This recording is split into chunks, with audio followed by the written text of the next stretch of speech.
who decide told us there was no alternative. They said the demand was fixed. They said reliability needs scale, and scale won't wait. They said firm power, constant power. Said the future needs it now.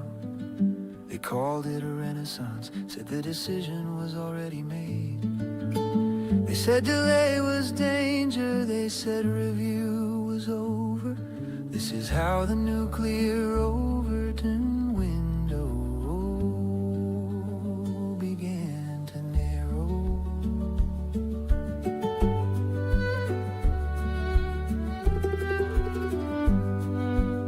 Those who decide talked about solutions, talked about schedules, but not about keeping what remains when the generation ends. They talked about storage for now, they talked about fixes ahead. They said the process was technical, not ours.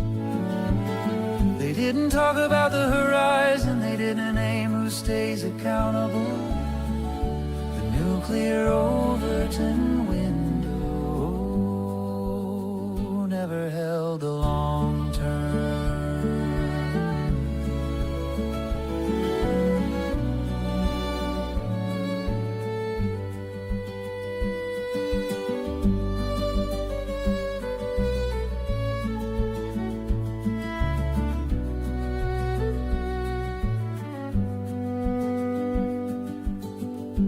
Asking slowed things down, then caution cost too much.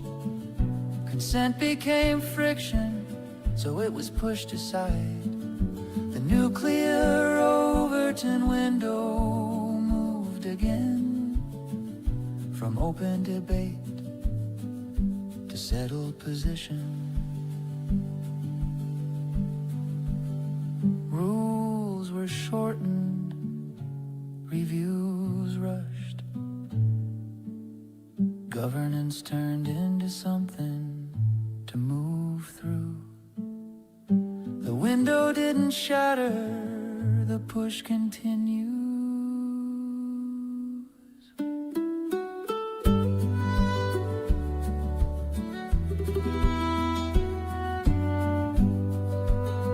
Here stands the nuclear Overton window, not cracked, not broken, held open on purpose. Not a future to keep reopening, not a decision to keep revisiting. This must be decided, this must be carried, this must not be passed forward without an end in sight. Remember this moment, the nuclear Overton window must close. Not paused, not deferred, entered into practice with consent. This should not remain unresolved. This is what we must remember. This is what we must remember.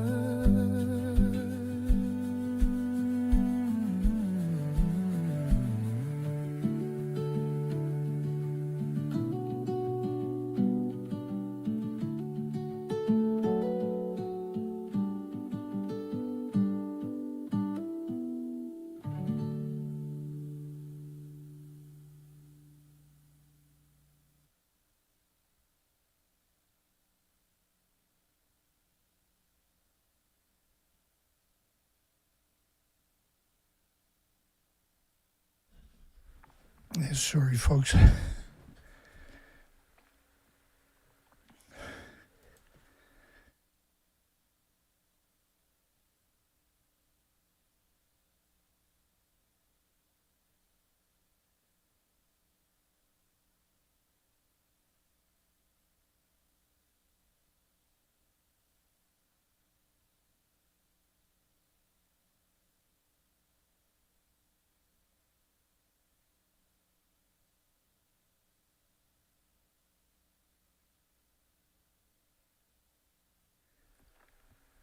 Just give me another minute or something. I got another tune there I'll put on.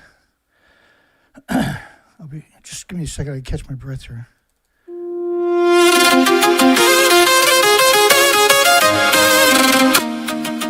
Sorry about that. Oh my God.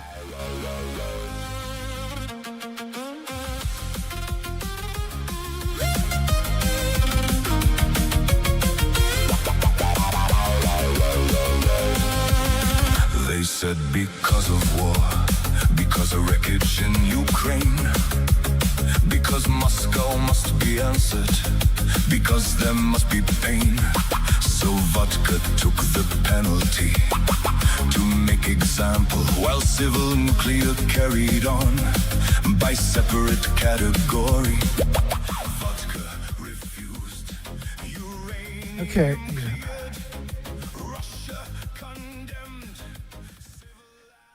Such a great song. Sanctions for vodka, not nuclear. And you'll find links to that in my description. The best anti-nuclear music site on the planet, period.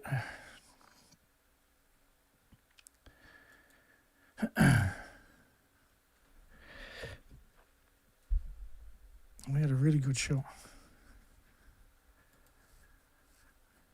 They just had another super typhoon where winds in landfall were up to 180 mile per hour range. So the gust would have been 280 miles per hour in some places, right where the valleys or hills and that channel the wind.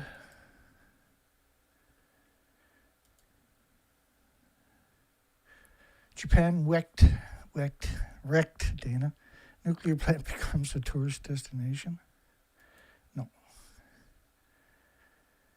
15 years after one of the world's worst. No, it's the worst disaster. You have 4 reactors and 8 fuel pools melt down, for goodness sakes. This story, get that, download it, screen capture it, and put it. Keep it in your pocket for the rest of your life. Lethal radiation levels found at leaking Fukushima storage tanks.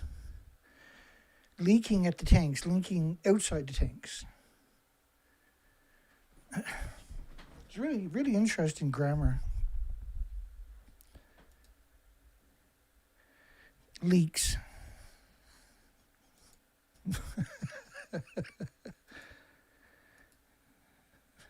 It's such a twisted industry.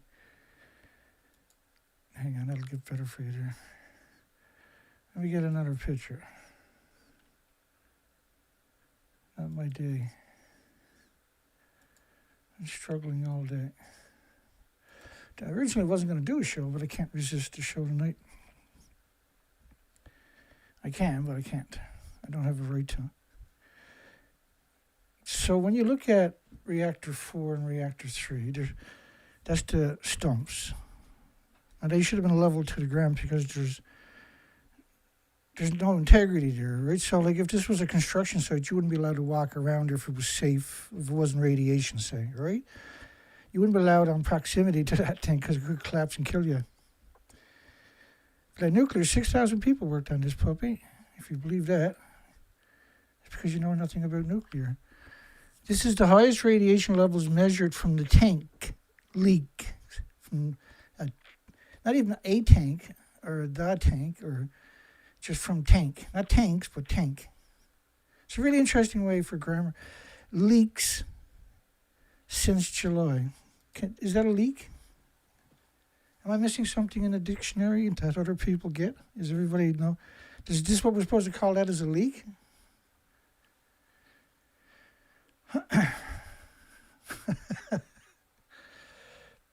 So if I walked up to you and you had a picture of that, and I looked at you and I said, do you think anything leaked out of it? What would you probably say to me? It wouldn't be very pleasant, would it? You wouldn't be able to contain your contempt, would you? I hope not, anyway.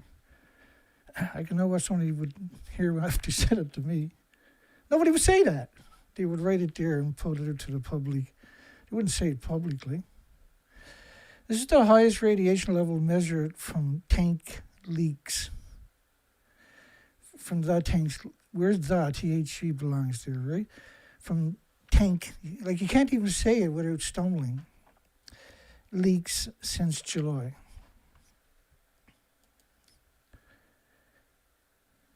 TEPCO, which was nationalized, the Japanese government, announced on the 3rd that a new radiation level of up to 2,200 millisieverts. And then they put millisieverts there, but they don't put 2 sieverts, 2.2 sieverts. Which is really interesting, because that's how you would describe it. You wouldn't describe it in millisieverts, which is 220,000 microsieverts.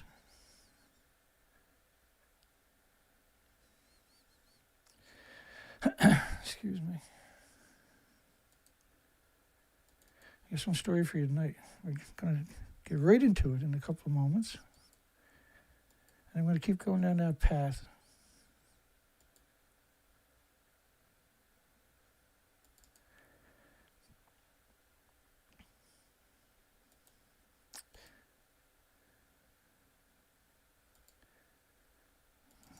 Bear with me. Food. Hang on here. But it's not food we're talking about, even though it's in that folder. I have it in other folders, but for some reason that's the one I always go to.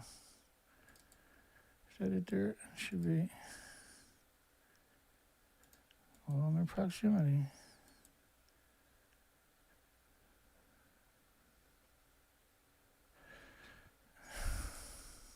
There it is. Well, there's 2 there. So that's considered a lethal dose, 2.2 sieverts.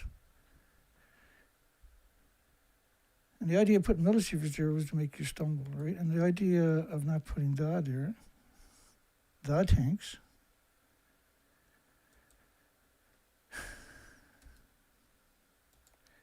it leaked editor. Fukushima nuclear power plant of 2,000 millisieverts, just beta ray. And what I mean by that is they're not talking about gammas and alphas and neutrons and X-rays for some reason, for bizarre reasons, for convenient reasons. From a single liter of leaked water from the tanks, it leaked out of these buildings. But, let me keep going for a second. Let me go back to the headline for a second. Lethal radiation levels. So 2,200 millisieverts, or 2.2 sieverts, is a lethal dose. Exposure for 3 hours can be fatal. So if it's 1 sievert in 6 hours, could be fatal, right? And you can do the equation how that plays out, actually. You're at a nuclear meltdown. Not at some laboratory where there's powder spilled or something.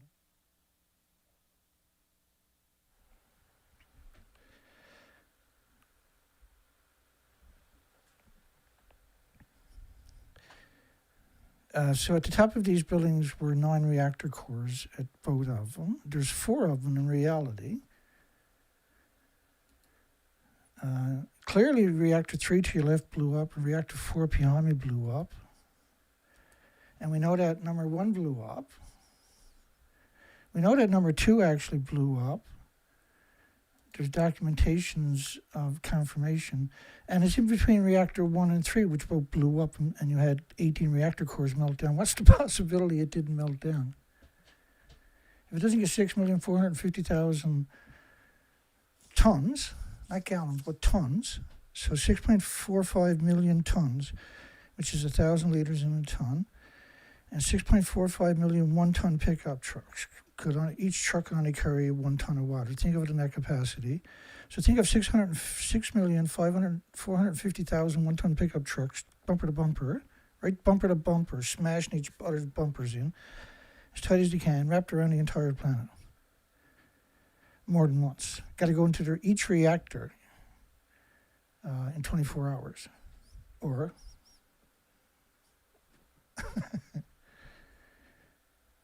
okay. Just So I was going to do another show, but I'm reading this headline about 2 hours ago, and I got to thinking. I was sat there for a long time just thinking, as happens too many times.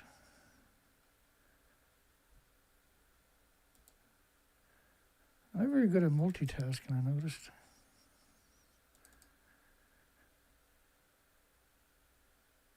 Buildings. Here we go. Reactor 2. Alrighty then.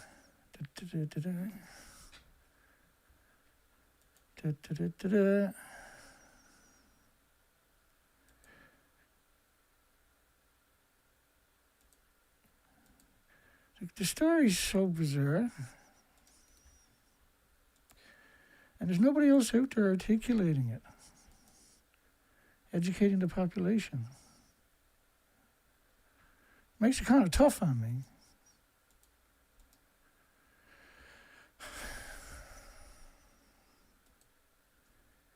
Nuclear industry got nobody to pick on this problem, right? So I get all the lumps all the time. I think that's the best way to put it. I can't hate on somebody. Go hate on Durnford. He's over there. All the students have to come here and cut their teeth, I guess, right? Worldwide that speaks English. Fuel rods, and attack me. Fuel rods at Fukushima number 2 reactor are fully exposed. Well, there you go.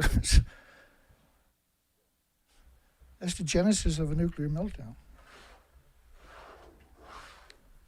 Hang on. There's more. Reactor tour. What the hell is a reactor tour, Dana? Okay, I screwed up. Reactor 2 core melted through the containment vessel. September the 27th, 2011. Homeland Security. Now, this week we've been going through Freedom Information files. My favorite. Besides the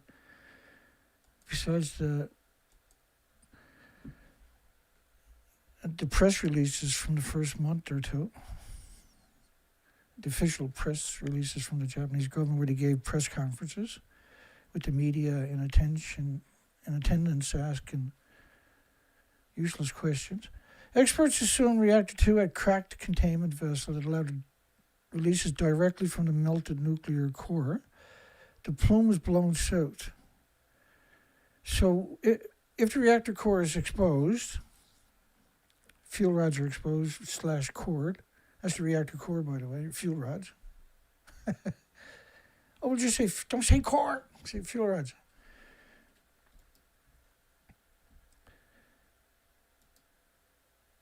That's the beautiful reactor 2 there. That's kind of, a lot of that went China systems. It burnt constantly for several days. On one side of reactor 2 was reactor 1 over there, and on the other side of reactor 2 was reactor 3 right here. And on the other side of reactor 3 was reactor 4. And then the cover-up was they put that contraption you see up there over this building. Forget about all the squiggly stuff. That contraption you see to your left is the cover that's over this building here. Underneath that contraption is this stump right here. So when you have an earthquake anywhere in Japan, we got a really good show. There we go again. Oh, there's a lethal dose, so should be here. Up to a full siever in Nami, which is 79 kilometers to the other end of Nami, from Kuma, which is north of the reactor, which is joined onto the reactor site. Or Futaba. I always, eventually, because I don't talk about it enough, makes mistakes. It's one or the other. Up to one full sievert in Nami. This was the World Health Organization's initial report estimated Tokyo and Osaka infants, Tokyo, 240 kilometers, could have been up to a full sievert.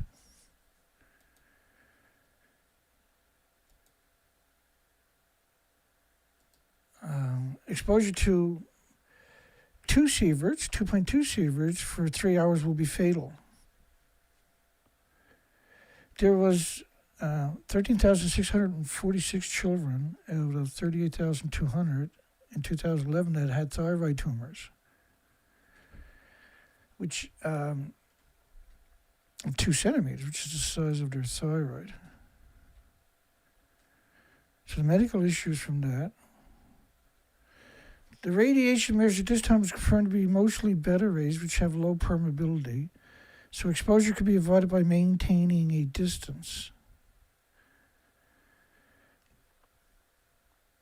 By maintaining a distance. As if just that one spot was leaking or something, right? As if it was leaking. Like, first off, and we're going to get into it, if you fill up these tanks with the material that was found,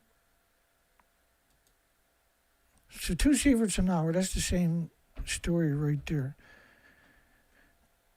I do believe. Beta ray, it's a nasty bone seeker too, right? It gets in your body and you're producing radioactive stem cells for the rest of your lives. This is the highest radiation levels measured from tank leaks, I should say, right? Since July, to keep. TIPCO announced on the 3rd that a new radiation level of 2.2 millisieverts. This is so bizarre to use in millisieverts. It's not very helpful at all. That's the point, I'm sure. A unit measuring the effects of radiation on the human body per hour was measured at the bottom of 2 contaminated water storage tanks. That's outdoors, though. Now, the problem is that's not a real story. They actually didn't have this water in the tanks. And the reason being, right, they made a few mistakes.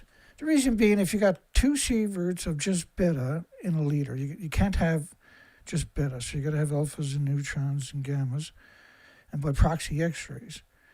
And so you might have 3 times more gamma, or 4 times or 5 times more gamma, or half of neutrons, which is not really true, right? The biggest byproduct of radioactive fluoride is the curium isotopes, which is a beta that they would have found there. And beta, you need lead shielding 20 times thicker than you do for plutonium. So you would never just, and they don't even identify the isotope, and then they frame it as a millisievert, which is misrepresentation of it, right? So here, up here it's sieverts, but the official story, this story was 2013, is a lethal dose. Okay.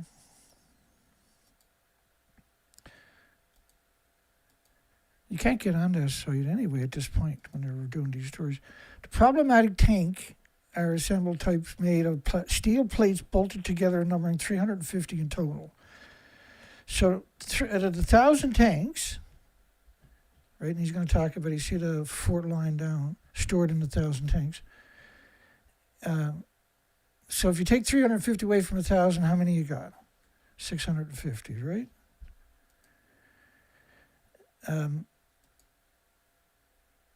Stored in 1,000 tanks.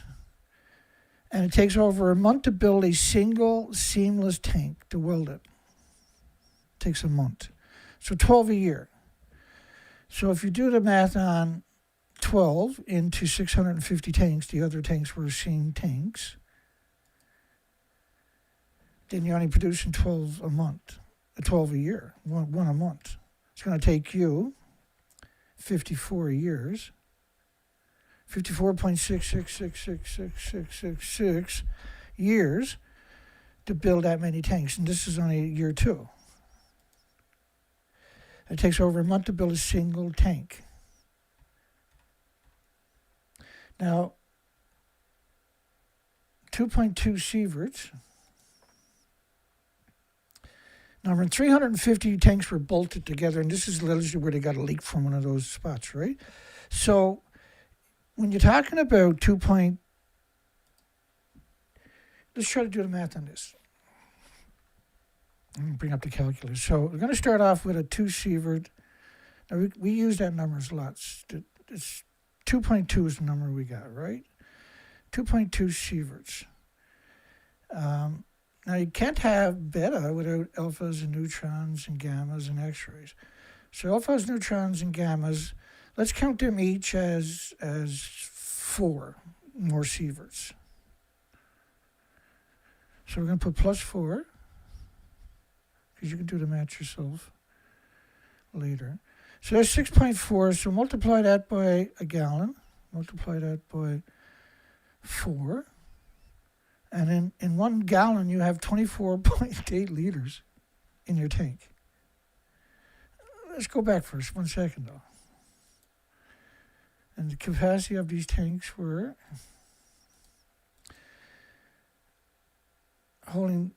these tanks are a larger capacity holding 220 tons of water.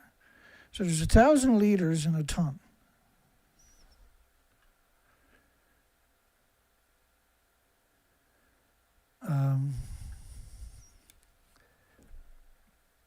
So 250 gallons in a ton. Let's come back over. 250,000 gallons. What was the number again? 250 gallons per ton and 220,000 tons of water. Oh, I'm sorry, you got to divide that up. So they're not very big tanks.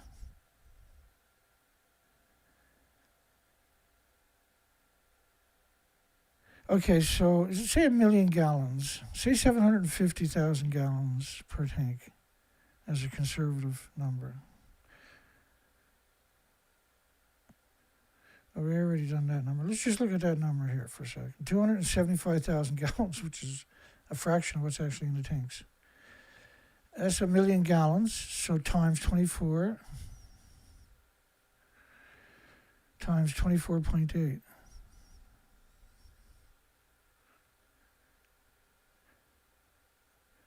Is 27 million sieverts in a tank. So you can't get in proximity, you can't build any more tanks on the site. You can't get back on the site. Now, another problem with this is you got 27 million sieverts of gammas, alphas, neutrons, and betas in the same tank. So this is fuel particulates, obviously. So when that settles on the bottom, which is going to happen pretty quick, and you're going to have a chain reaction on the bottom of your tanks, like they did in Hanford, like they did in Mayak, for instance. And then you're going to... So if you got 1,000 tanks like this, it's madness to talk about, consider that, right? Okay. Now then you're going to try, on top of that, you're going to try to filter this. That's the official story, is they're going to have a filter system. TEPCO to abandon the Arriva system, which was the French system, in 2014, the end of 2014, amid contaminated water crisis. For the last 3 years, the system was unused and kept out of operation.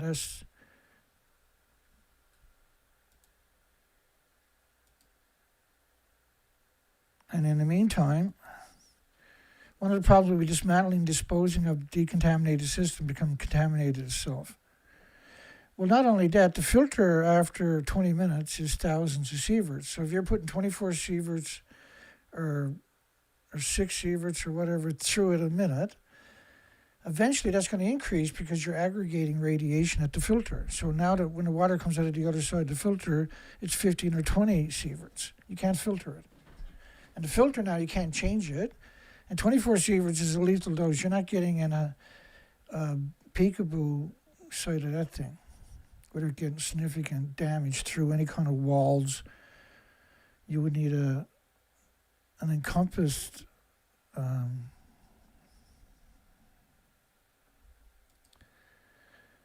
TEPCO unable to bring the contaminated water issues under control. The Advanced Liquid Processing System, ALP, has yet to function, which is a really interesting statement because ALPs didn't exist.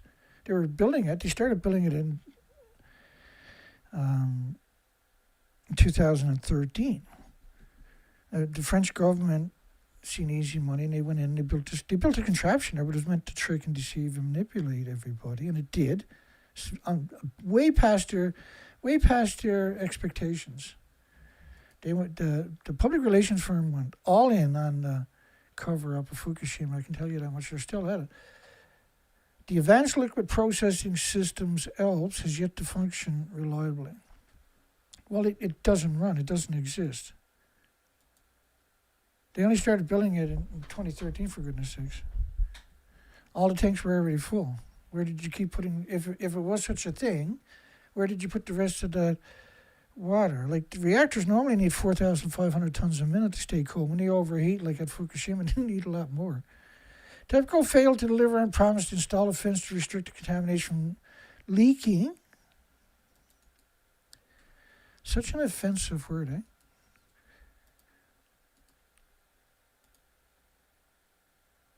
From leaking. TEPCO admits the ice wall will not stop groundwater from entering the crippled Fukushima Daiichi reactor buildings. Well, like the ice walls were used in a couple of places where they couldn't do nothing else. They came up with this idea, and it worked on a very small spectrum, right? To build footings for a bridge, right? So they drained it, they sealed around it, then they pumped the water out, and then they froze everything to keep the water out till they finished putting footings in, right? It's a pretty brilliant idea.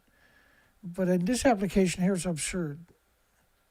Because you're pouring water on it, the water goes right through the broken building and down through the ground, which is built on shale, meant to do exactly that job, by the way, on top of an old riverbed, meant to wash it right out into the ocean or rivers, which is their old shit plan worldwide.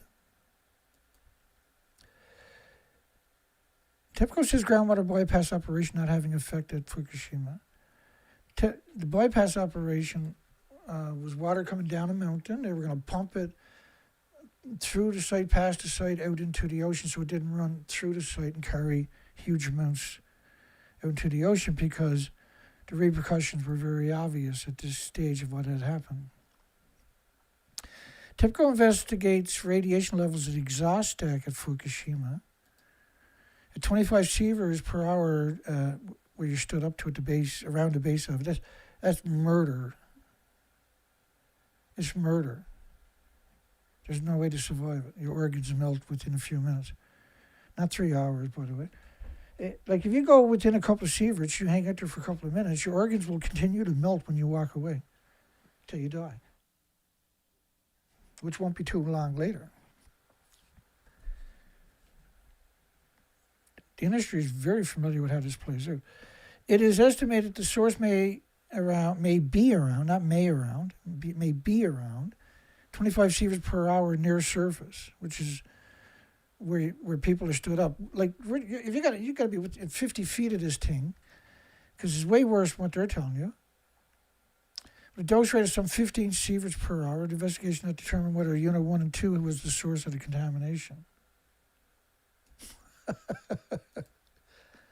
Well, thank you very much. That's pretty convenient. You don't suppose it was the fact you ejected 18 reactor cores all over the site?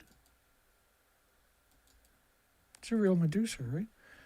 Jamaica reveals information about contamination on used cars from Japan, 2014.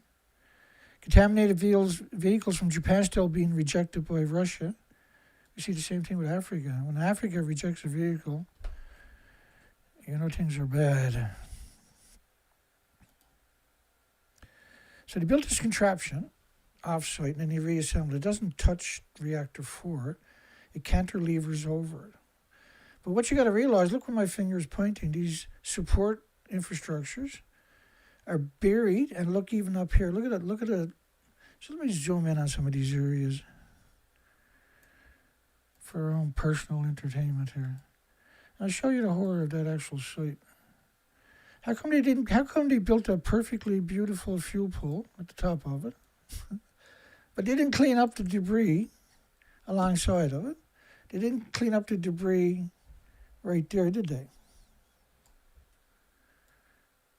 Let me zoom in, mate, because I'm worried you can't see the fact that nothing exists. Do you really think that in the bottom of this building there's anything left? Do you?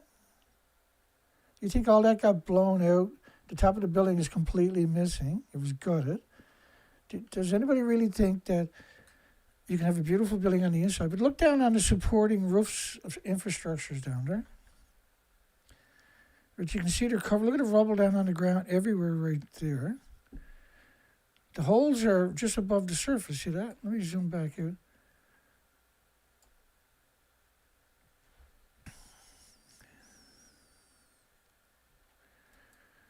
But this is the building. Why are we still arguing about this anyway? Because the industry is so evil, so sadistic, so twisted. So twisted. Jamaica revealed information about contamination on used cars. Russia rejected it. Violent releases of material at Fukushima Daiichi, January 7, 2013. It happened March 11, 2011. On January 10th, 2013. No? Yeah, that day. January 7th, around 10:15 in the morning, enormous billowing cloud of black smoke erupted from the grounds of the nuclear power complex and headed south down the line. So this is a plume that chased everybody off the site. That got bigger and bigger and bigger. There's an actual video of it.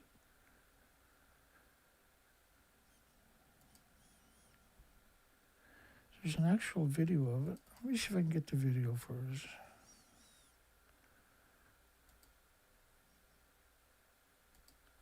I don't know if I'm supposed to put tank or tanks into my searches because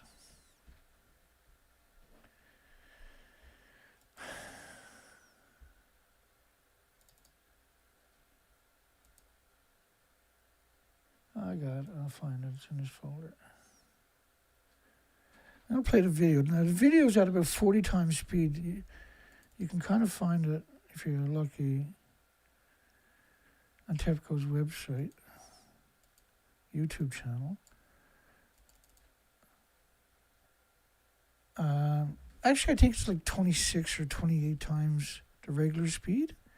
This was going on, still going on today. The Earth is cracked open in 6 places. And the steam coming out of the ground is at 10 sieverts. But there's a few issues with that too.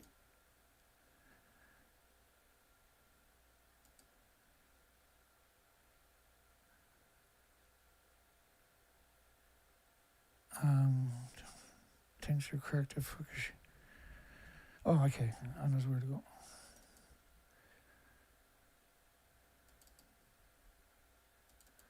Just almost there. Heart attacks in Fukushima. I'm just going to stop it right there. I'm going to chop it. The video right there. We're just going to read this story, then we'll come back. It's one of the things I like about my systems. I can chop a video, and that way I can't screw it up. I just got to remember to chop it, right?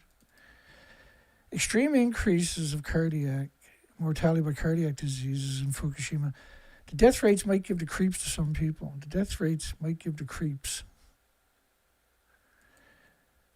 The numbers of deaths was up 12.5% compared to the same month of the year before.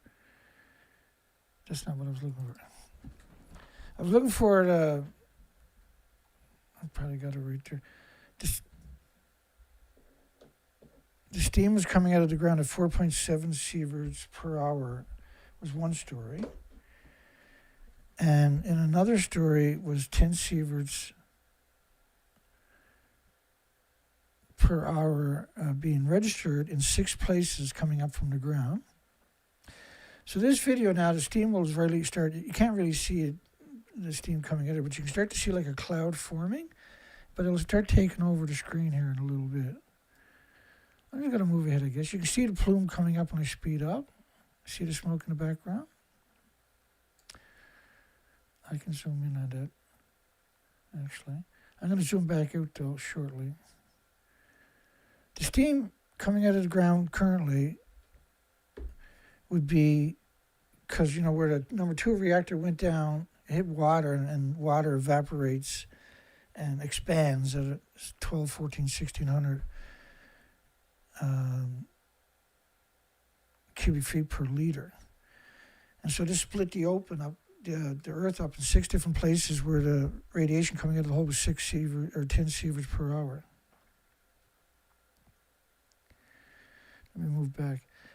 And the problem with this steam is wherever it lands, it creates a nuclear wasteland. And eventually it circles and expands and covers the whole planet. It's like a nightmare. This is not a livable environment. You can't survive this environment. And so coming back in there would be, you might want to wait till a typhoon goes through or something.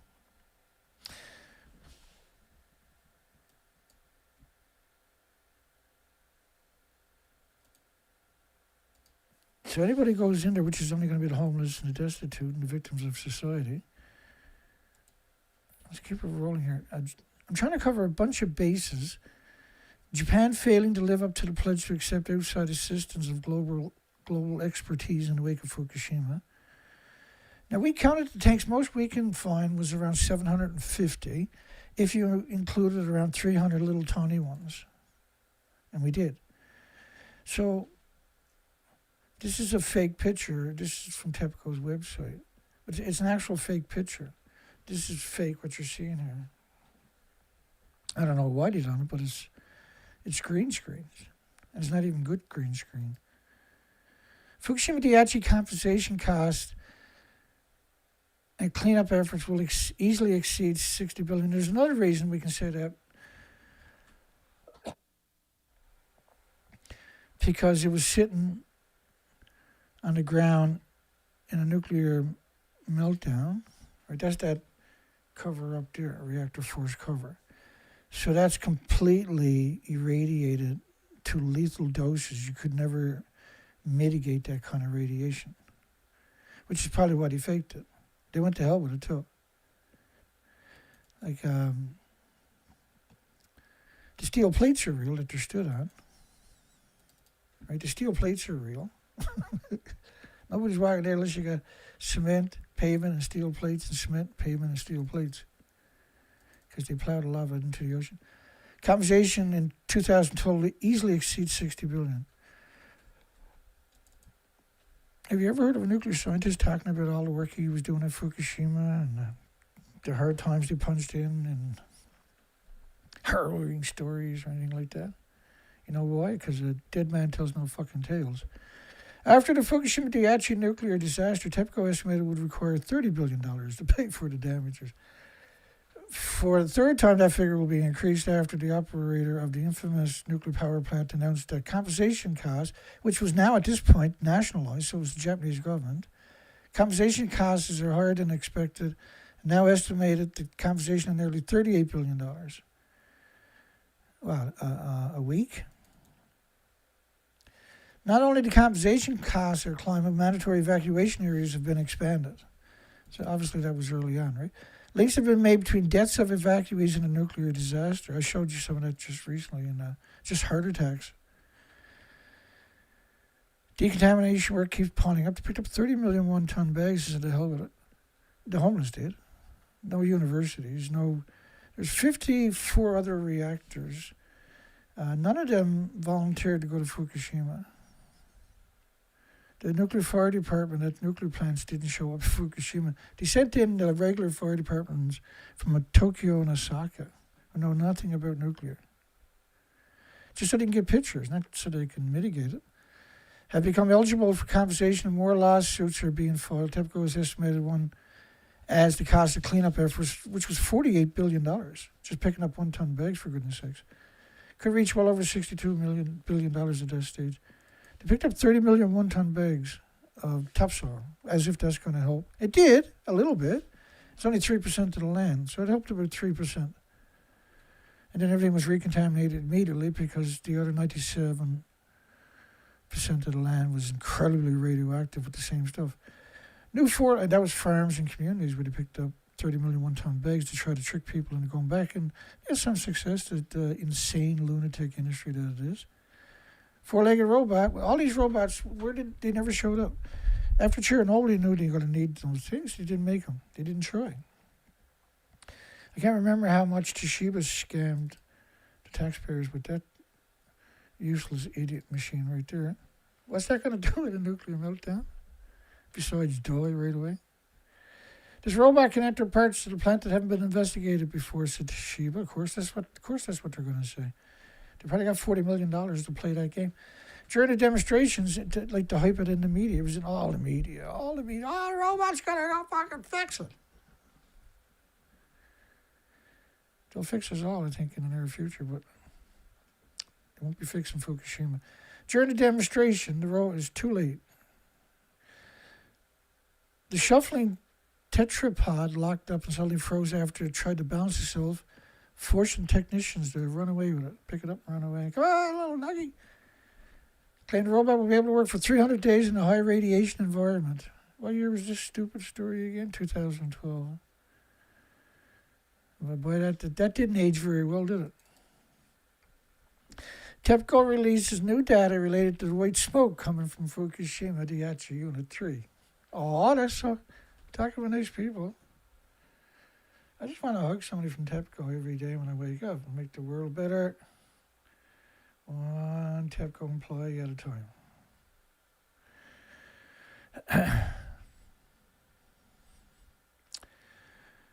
Yeah, if you're not schizophrenic, you don't know nothing about nuclear. First off, that's lethal. Put that in a bottle and give it to somebody, tell them to sniff that, and it'll die right on the spot. Well, you don't need to do that either. Just lay it on the table and walk away. When you come back in 10 minutes, they'll be dead. You don't need to sniff it or open it up.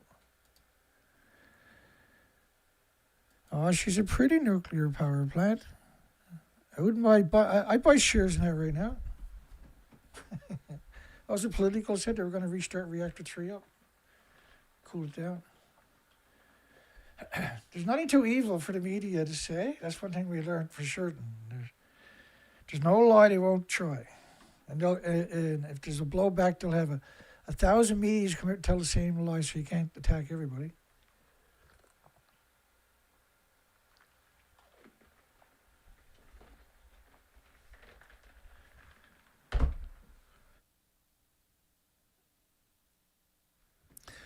Well, 2.2 sieverts is a lethal dose, as we showed you at the beginning. So 4.4 sieverts, and 10 sieverts, and 15, 20 sieverts, which is everywhere in that site. You had 36 reactor cores and 8 fuel pools go somewhere. And that site took a pretty big hit when that was happening. So did our planet. So did 8 million species. From March the 15th to and April the 3rd, 2011, utility revealed the existence of data related to the period. The reported white smoke was rising from the Fukushima Daiichi Unit 3 reactor. There's a lot of secrecy around nuclear, right? And rising radiation levels caused the evacuation of workers on site.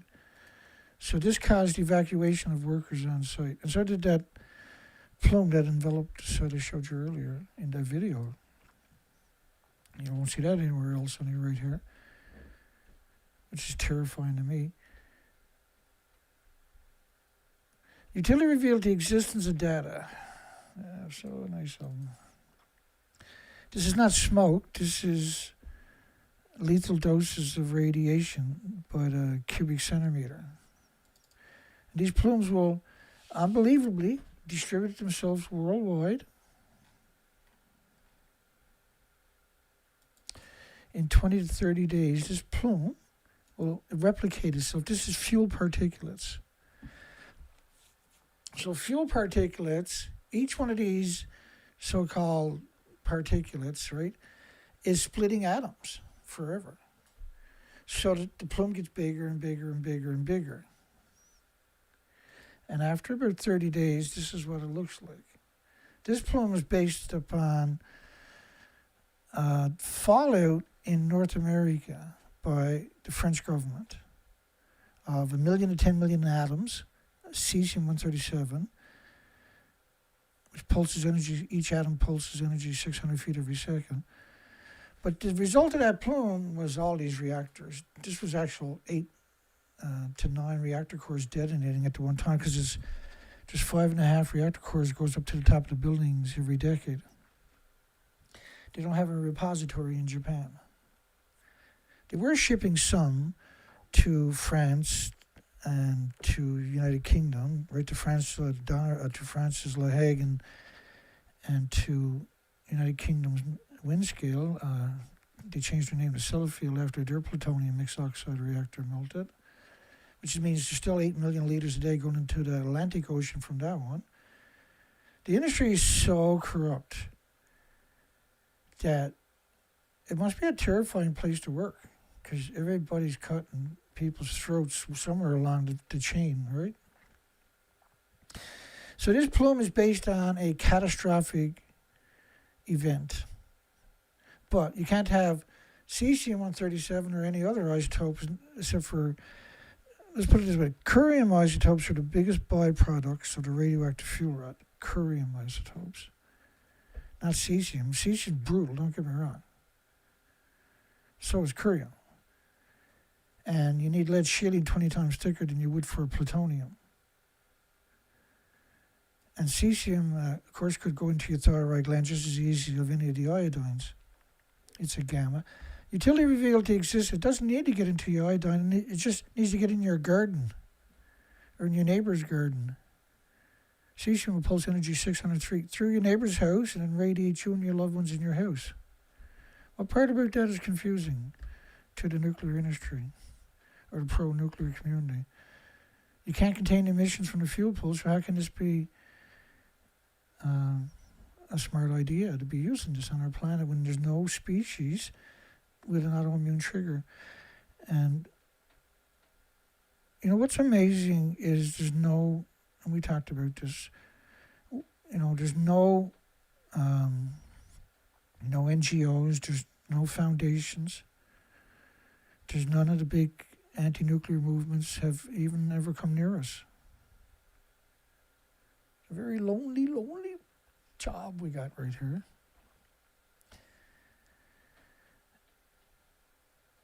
And it's hard to comprehend that. I sometimes wonder if I actually exist. Have they got me censored, geocensored so bad that it's very confusing that they wouldn't be able to fixate.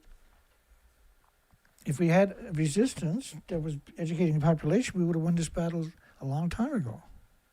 That's what was missing, right? I was like, oh, crap. I'll fill the gap, but it's going to be hell. 25 years later, nothing's changed. It's only got worse. And it's like I'm hated. Which gives me energy, of course. I use it for the energy. All the hate that is shoved in my face and at me, I feed off of that. Well, if it wasn't for Calm Down Charlie, Yoshida Machado, I wouldn't be here. He drove me to the point where I said, I'll do this for every day for the rest of my life. Just in fucking spite. He spent over 10 years stalking me from the Japanese government. And he's the reason I'm here every day that I can be here. He's the reason I wake up every fucking day. There was little fucking torture me for over a decade straight. That still hasn't gone away. You'll find one of his shirts under my video after, actually. It was one of my best-selling shirts. I haven't sold one of them in like 2 years. Any shirts. Unit 3 reactor building and rising radiation levels caused evacuation on site. So the smoke from Medusa caused people to evacuate the site. The billowing white smoke caught on camera by the NHK, which is Japanese mainstream media helicopter, 30 kilometers away. Around an hour later, radiation levels at Fukushima plant then dramatically jumped to 20 microsieverts per hour from 20 microsieverts to 80 microsieverts. Yeah, you're not evil at all, you fuckers.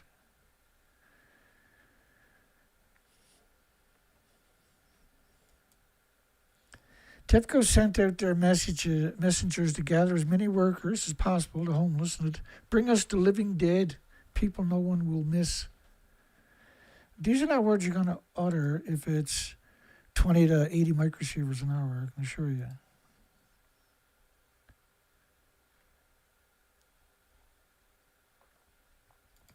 And anything in proximity to that, like, it was 20 to 100 microsieverts an hour on the other side of the planet after Fukushima. But, there's just hundreds of sieverts in every direction. Every side of reactor 1 was over 1 million sieverts. Bring us the living dead. Bring out your dead. Cling, cling, cling, cling. Bring out the dead. That's happening as we speak. TEPCO executives abandoned Tokyo headquarters as Fukushima disaster Daiichi continued to unfold. Tokyo headquarters. Never looked back. Japan was going to build a new government in the other side of the country, right? There's all kinds of headlines about that. They're going to leave Tokyo. 36 million people. You're not going nowhere. 45 tons of contaminated water leaked into the sea from Daiichi. Well, you can't contain it. It all has to go into the sea. You can't put that in tanks because you can't walk past the fucking tank. And this is the madness of this story. I'm trying to tell this story. I can't pull any more hair out of my head than I already have, but everything they say, 100,000 becquerels per cubic centimeters of radioactive strontium. Oh, yeah. That was December. It doesn't peak till the first 1,000 days, almost 3 years. And then it's a 100-to-1 ratio of cesium-137. But the original ratios are incredible. This plume, and you can see the fuel pool's reactor cores falling back down to Earth from the, like 9 reactor cores falling back down to Earth in the video. The plume expands. It just jink, jink, jink, jink. It's splitting atoms. Right? And the plume is breaking up and going.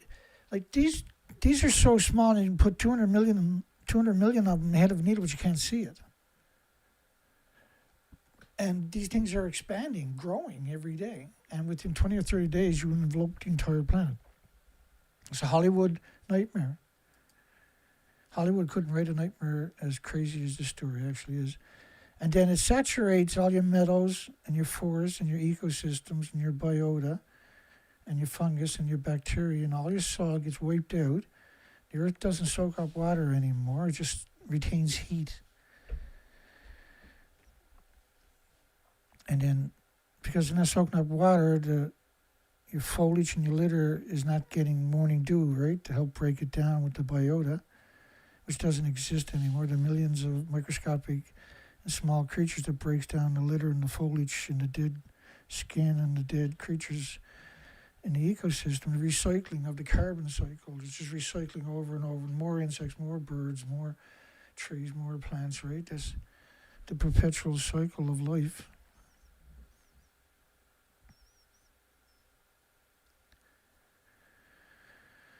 $100,000 becquerels per cubic centimeter radioactive strontium out the beta. Again, this concentration is equivalent to 1 million times that of seawater concentration standards. 1 million times their standards. Now, because if you're only going to talk about betas or just a single emitter or a single isotope, and they don't even do it. They don't even mention the names when it comes to any other thing on the gamma. TEPCO is hoping equipment will bring the radiation and contaminated water below legal levels for releases into the sea 2012. Are hoping. They never had no choice. You can't sit there and contain it.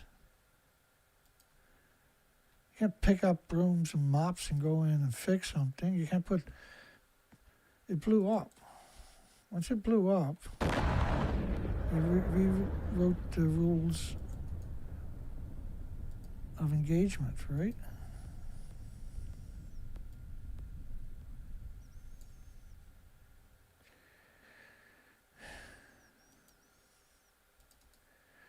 We do this. This is Frank von Hippel on the 16th.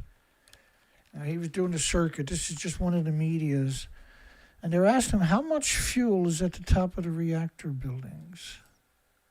In particular, reactor 4. But because we have the luxury of hindsight, and reactor 4 is there, we got to apply the same logic to reactor 3, reactor 2, and reactor 1.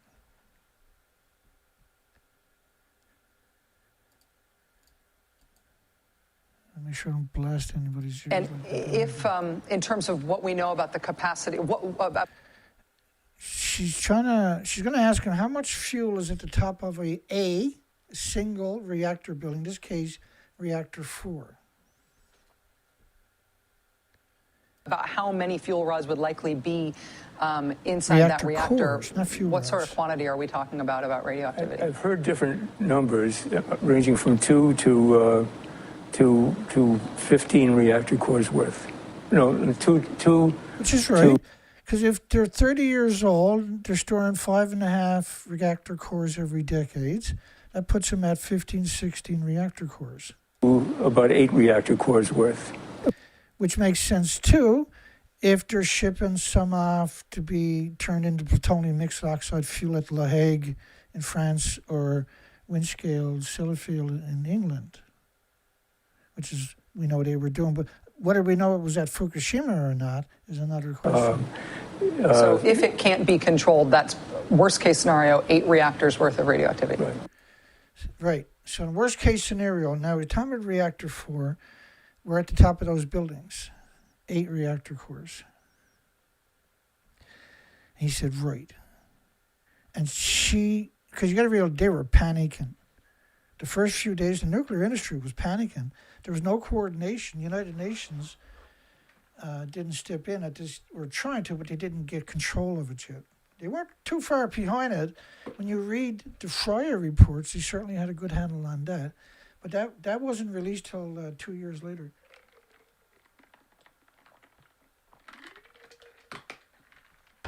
And they managed to get 4.2 emails that told an incredible fabrication, because we have hindsight, right?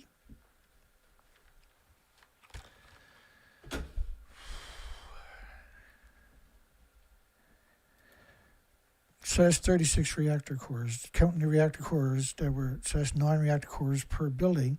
But you could easily say it's 35 reactor cores or 45 reactor cores. You could say it's 15 and 15 is 30.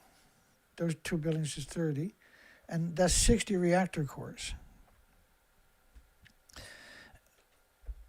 Right, because that would be logic, because these buildings were over 3 decades and they're producing 5.5 reactor cores per decade of waste. Fuel, reactor cores. So top of each building,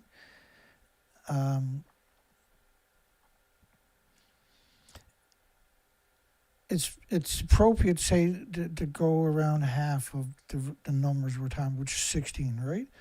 So then you got 8 reactor cores at the top of each building. But the reality of it is you don't have a repository anywhere on the planet, and you certainly don't have one in Japan. So all the fuel that was going to be stored would have been at the top of these buildings. So some of these buildings might have had 7 reactor cores, others might have had 12.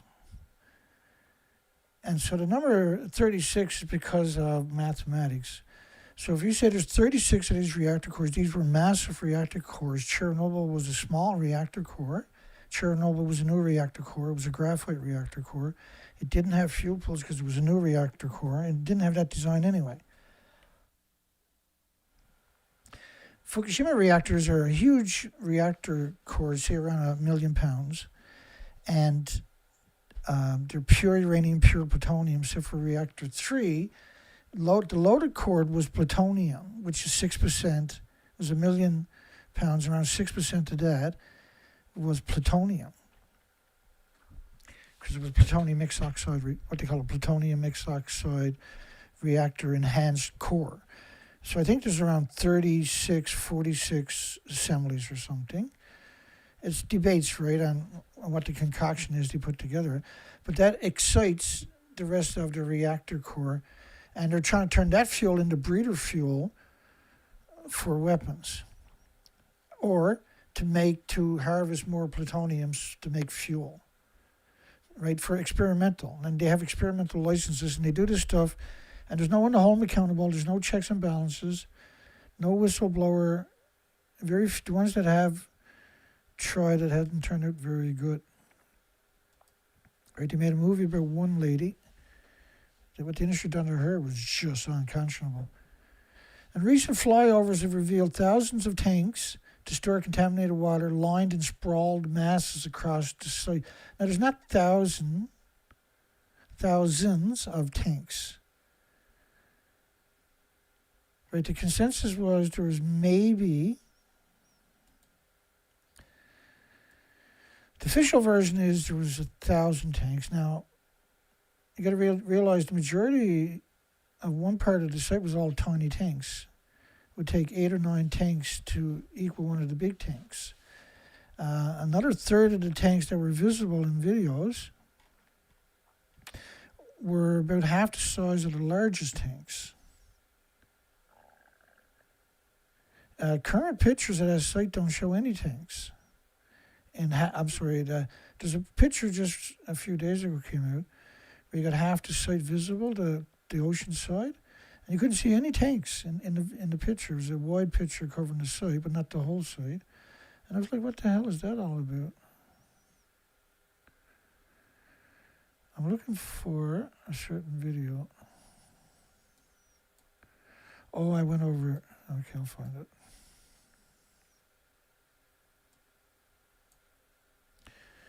It's right here. So this was on the March 2013. The early part of the year 2013. They're saying all the tanks were full.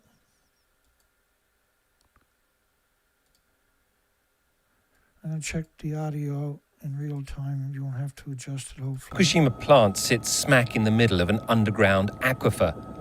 Deep beneath the ground, the site is rapidly being overwhelmed by water.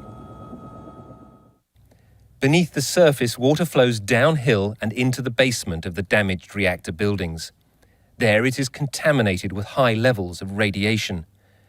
To stop the groundwater flowing on into the nearby ocean, engineers are building an underground barrier. But that is causing the groundwater level to rapidly rise. It's now so high the water will soon reach the surface. Then it will start flowing overground into the sea. This week, the company that owns Fukushima, TEPCO, made this disturbing admission. We understand that this water discharge is beyond our control, and we do not think the current situation is good. Outside experts say it's now clear TEPCO is incapable of handling the cleanup at Fukushima. It's time for the Japanese government to step in. TEPCO's incapable. The situation is already beyond what TEPCO can handle, he says. If it were possible to take proper measures, they would have done it already. It's not as if TEPCO is refusing to do what they can. They're doing everything they can, but there are no perfect solutions. Even if the government does step in, it's not clear what it can do. The only other solution is to pump out the contaminated groundwater and put it in storage tanks. But after just 2 years, the site is already jammed with more than 1,000 giant tanks. Most of them are already full up. At least 400 tons of new water pours into the site every day, and it's going to continue for years and years. Fukushima's water crisis has only just begun. Rupert Wingfield-Hayes, BBC News in Tokyo. Rupert Wingfield-Hayes claimed he was on top of this building here, 150 feet into the sky, 6 months later. So that's TEPCO saying we don't have control of the site. That's TEPCO's spokesperson right there saying we do not have control of the site. if those, and these are small tanks, when you count them, you still don't end up with 750. There's around 300 of them. Those boxes are supposed to be from the series system of water filtration that filters out cesium atoms. All the atoms are the same size, by the way. It's absurd to suggest that that's true. They don't know what's in these boxes. They didn't label any of these boxes, by the way. It's around 1,000 tanks. I can take you through that if you like.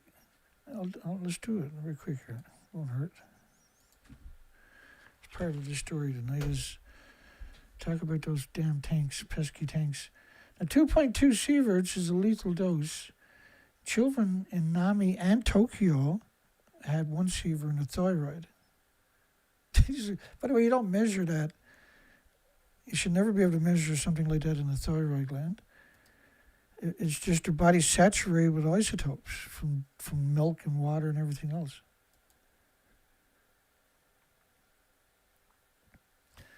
You install a new machine to remove the radioactive material from the contaminated water. Let me find that. I got so many friggin' folders.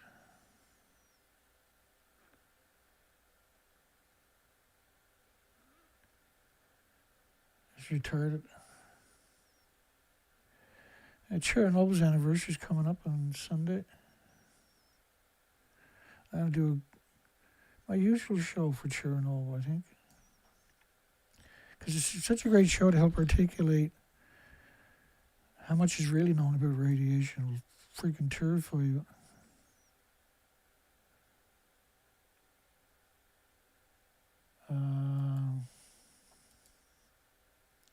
Maybe it's up in the A section, helps. Let me try my luck on the...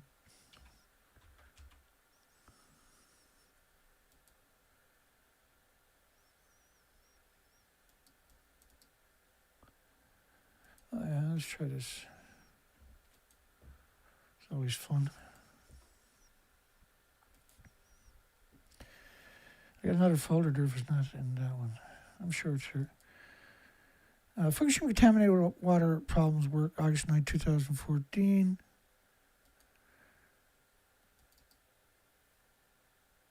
Hang on. It comes to also admit the efforts to freeze the trenches was not working. Disaster sites struggle with water decontamination for years. Just announced recently they think they finally have the ALPS decontamination system operational. That's 2014, August the 9th. So the reality of it was 2015 when they finally were forced to say they got it working. 2015, just before the anniversary. So 4 years before they had water filtration. As the BBC, Rupert Winfield Hayes told you, they had all the tanks were full. In 2013, in the first quarter, second quarter, 2013.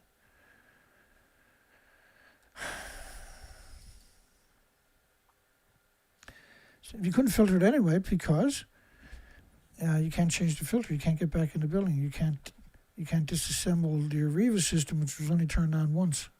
And they were against that. Contaminated water accumulating in Fukushima still poses problem for TEPCO. 2012. Still injecting hundreds of thousands of gallons into the reactor every day. Hundreds of thousands to keep them from overheating. Contaminated water is currently estimated to be leaking out of the reactor at a rate of 10,000 tons a month. 10,000 tons a month. The reactors use 4,500 tons a minute, each of them. And we're talking about 4 reactors, well, 36 reactor cores altogether. Cleaning up and storing the excess is a constant challenge. No, it can't be done. You can't contain it. If you put it in the tank, you can't walk. The tanks are millions of sieverts, 27 million to be exact. And you can't walk past the tank. You can't build another tank in proximity of it. You're going to lose the site, obviously. And because the way the tanks were built, right there, you can't walk over the hoses that is transferring this stuff. You can't walk within 100 feet of those hoses because that's a lethal dose. like 25 sieverts per gallon. If you're going to lowball the shit out of it, it's around 25 sieverts per gallon. After being used to cool the reactors, the water goes through a processing facility. So radioactive substances are removed to a certain extent. Some of the water is then recycled as a coolant. After being used to cool the reactors, the water goes through a processing facility so the radioactive substances are removed to a certain extent. After being used to cool the reactor, the water goes through a processing facility. Well, they didn't have ELPS. They didn't have the Areva system. The series system was an absolute hoax. Because you'd have fuel particulates in 36 reactor cores is an awful lot of fuel particulate. Some of the water is then recycled as a coolant. A coolant meaning it evaporates off, right? And so imagine that site, you're pouring in, hundreds of millions of atoms per cubic centimeter of water. You're spraying that back on a nuclear meltdown, really. You're washing radiation and fuel everywhere by doing that. You know that, right? You can't do it. You either got to flood it, right? You can't go splashing it, though. You're just distributing fuel everywhere. Which, by the way, is going to increase the possibilities of a criticality in different places because you're shooting it, because you had all these reactor cores all over the site, and then you're spraying hot fuel, allegedly, and then what happens? You have a criticality in different places around the site that you can't contain. That'll burn, even though they're small, they'll burn at 78,000 degree Fahrenheit temperatures. They'll start consuming everything around it, atomizing, aerosoling, ionizing radiation, radiating and releasing that as fine particulates. And those particulates are not meant to be ionized and radiated. You're creating new isotopes we never categorized before. Like, man-made isotopes are man-made. We call them anthropogenic man-made because they're new. They're not part of the periodic table. Despite that, over decades, they've been adding them to the periodic table, but they're not part of the periodic table. You can't go conflating them, right? There's nothing on the planet with an autoimmune trigger could defend against man-made. Nothing with replicating cells can defend against it. I know, I'm the fucking bad guy. I get that. I'm the asshole for talking about it. I'm hated because we talk about it. I have an educational program, so I'm hated and feared and scorned. I'm okay with that. That's fine, whatever. Not like we got an option. We got to talk about it. The world has to talk about it. Long after I'm gone, the world has to still talk about this. We need to get the story straight. Some of the water is then recycled as a coolant. That's like the scariest thing inconceivable. You're going to take highly fuel particulated water and what? Going to put you a garden hose? Or like officially, they were like the numbers they're talking about, 400 tons a day, is equal to 2 garden hoses. 2.5 garden hoses, 3/4-inch garden hoses like you got at your house or you grew up with, your neighbor's house, whoever. Garden hose. That's what they're talking about spraying. That's 140, 150 tons a day per garden hose. So like 1/2 inch, 3/4 inch, whatever, or 3/8 rather. And, well, it does matter, right? So say 150 tons per hose. So 3 hoses. 3 garden hoses sprayed on 4 nuclear meltdown reactor buildings that each had around 8 or 9 reactor cores. That's what you're spraying on it. You're spraying the equivalent of a drunk leaving a bar every 30 seconds and taking a piss on it. All right, the next drunk comes around the corner and there's the one guy shaking it off, the next guy is starting to piss. That's what you're talking about on each reactor core, really. And then you're scavenging some of that additive building. Are you going to pump that out and what?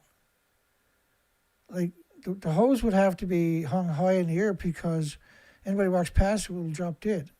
And when it comes to proximity, you're talking about dozens and dozens of sieverts per liter.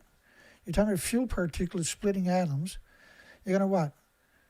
You can't send robots in because they all die immediately. Well, the same thing on wherever that hose is to.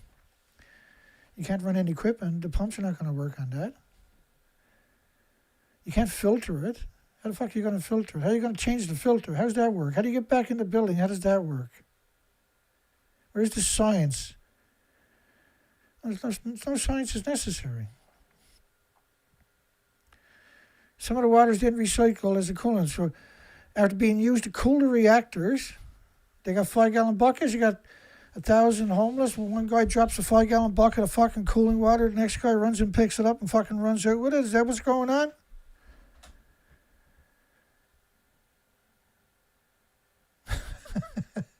It sure sounds like that's what you're talking about. And if you're, I got problems with that. All right? And the remaining portion is placed in tanks. Hey, George, grab that bucket and put it in the fucking tank over there. The guy with the tattoo says to do that. And so when that guy drops, you see the next homeless guy, when that guy falls down dead, you go pick that 5-gallon bucket up and run towards one of those tanks. And I'll tell your mom now that you loved her. Raising the possibilities that TEPCO may resort to dumping low level. How are you going to find low level at a nuclear meltdown site? The only low-level water is in all of our ponds now. The only low-level radioactive water is what you got in all your ponds, every fucking pond on the planet. Since mid-June, it's estimated cesium activities has increased by 15% due to fuel decay products. It's estimated cesium activities has increased by about 15% due to fuel decay products. Increased. Well, strontium don't peak until 1,000 days later. You're not even gonna be able to register cesium because the biggest byproduct is curium isotopes. That's going to drown out the signal in your Geiger counter. The water problem isn't one. It's still there. It's still brutal. It's still nasty. It's still lethal. But your big problem is curium isotopes and plutonium. But you rather plutonium than curium because you need lead shielding 20 times thicker for curium than you do for plutonium. And it's the biggest byproduct.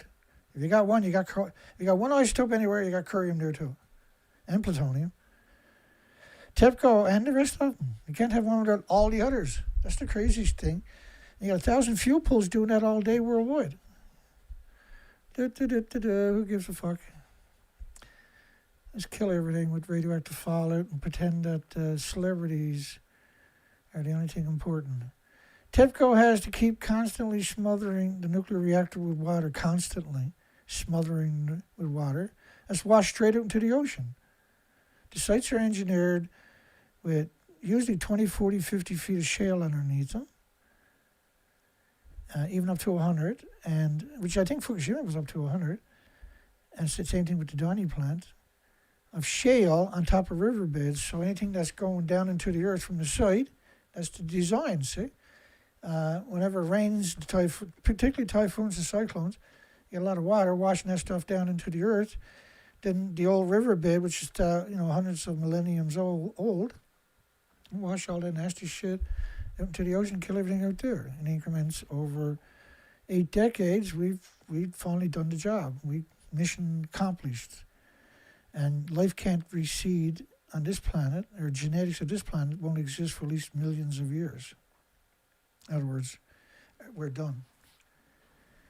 They won the battle already, but they're not finished yet. Now they've gone into stupid mode. Until the fuel is removed, which means that for now, no alternative methods will stem the contaminated water from continuing to pile up.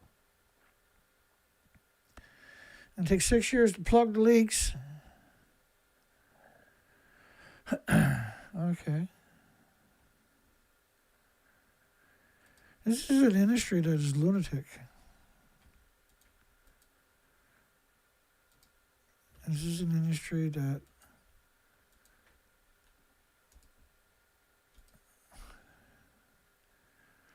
we're not, that are at war with you. Aside from the laws banning deliberate dumping radioactive substances into the ocean, Japan is a fish-eating nation, and dumping the water into the sea will only result in digestion of. What do you mean? How can you? Everything is going straight into the ocean. United States Environmental Protection Agency for you.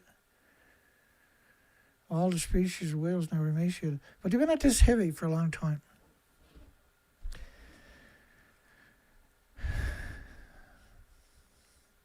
It's probably one of the worst stories you can imagine.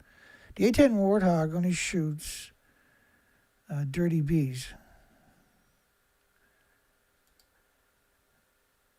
And study the question of disposal of 35.7 million ammunitions with a core of depleted uranium. Yeah, it's a year old. We got newer material. Like, come on, Dana, that's not real.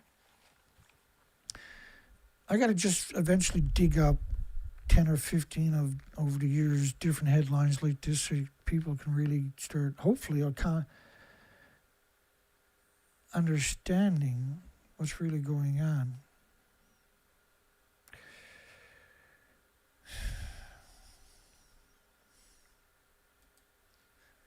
So you come over to we're on the live streams right now. So you come over and click on videos.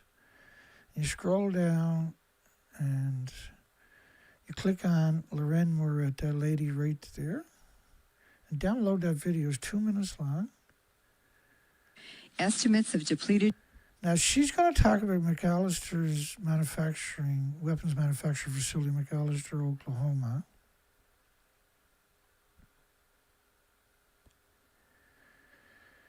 And they only make dirty bombs.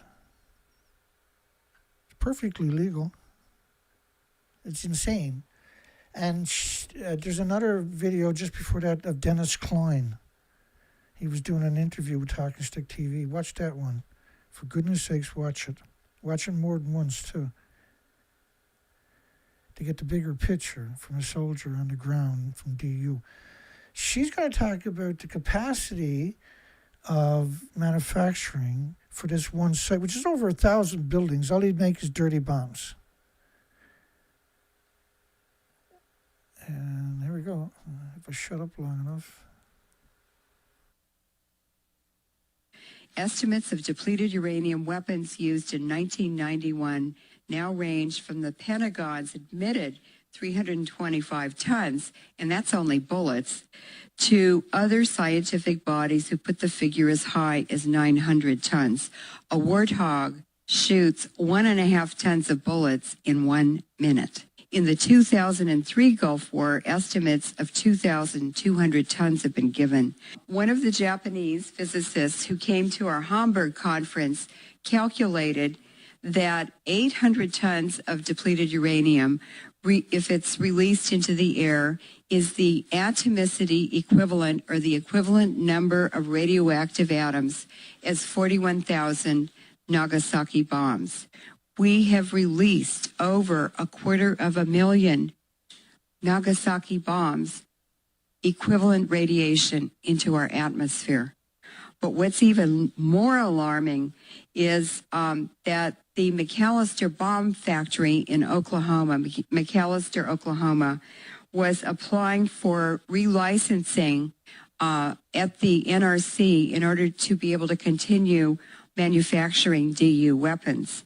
And in order to maintain level 1 status, which they have to do to get relicensed, they must be able to ship 1,600 tons of depleted uranium weapons a day. That's 166,000 Nagasaki bombs of radiation. It's 20 train car loads of DU going out of that factory every day. It's only one of 4 U.S. Army bomb factories. And altogether, at all 4 bomb factories at any one time, they are allowed by the NRC to have up to 44,000 tons of DU on site. That's 4.5 million Nagasaki bombs. And if you listen to Dennis Klein, I'm not going to play it, but I'll just bring it up for you.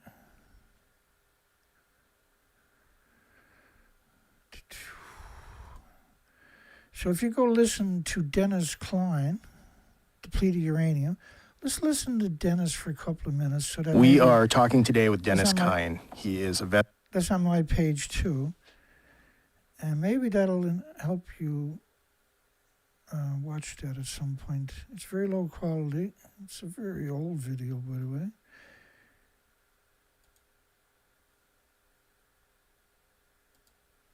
Veteran of the U.S. Army, 15 years experience, including operations Desert Shield and Desert Storm.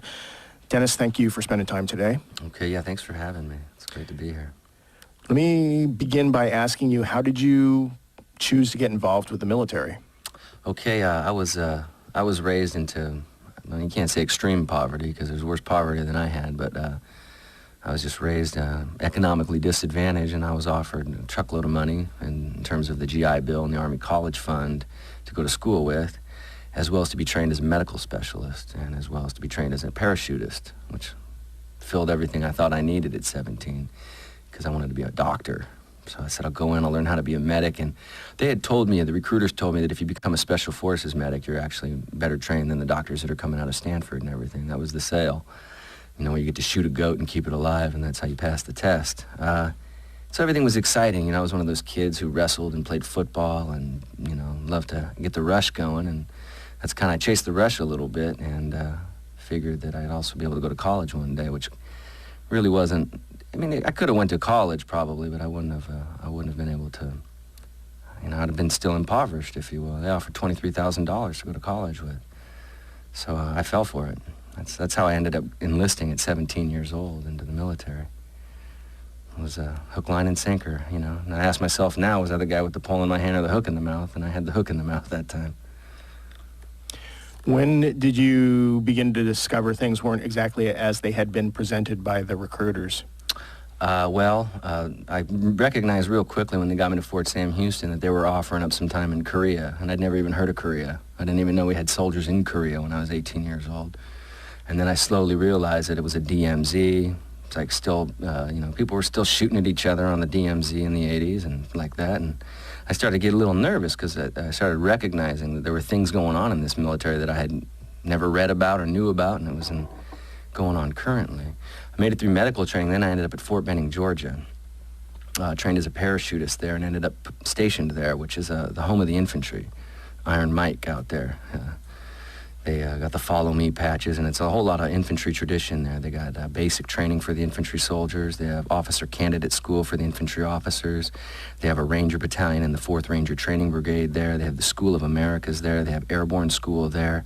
They have engineer battalions that travel all over the place to build things, and they got MASH hospitals there too. Since I was a medic, I got assigned to a medical battalion there that was pretty much riddled with incompetence, and I became, you know, not to be an egotistical or a backslapper on myself, I was the best medic in this company, you know, and there were some other good medics there, but I realized very quickly that a lot of the medics I was working around, I didn't want working on me, even if I ran into a problem.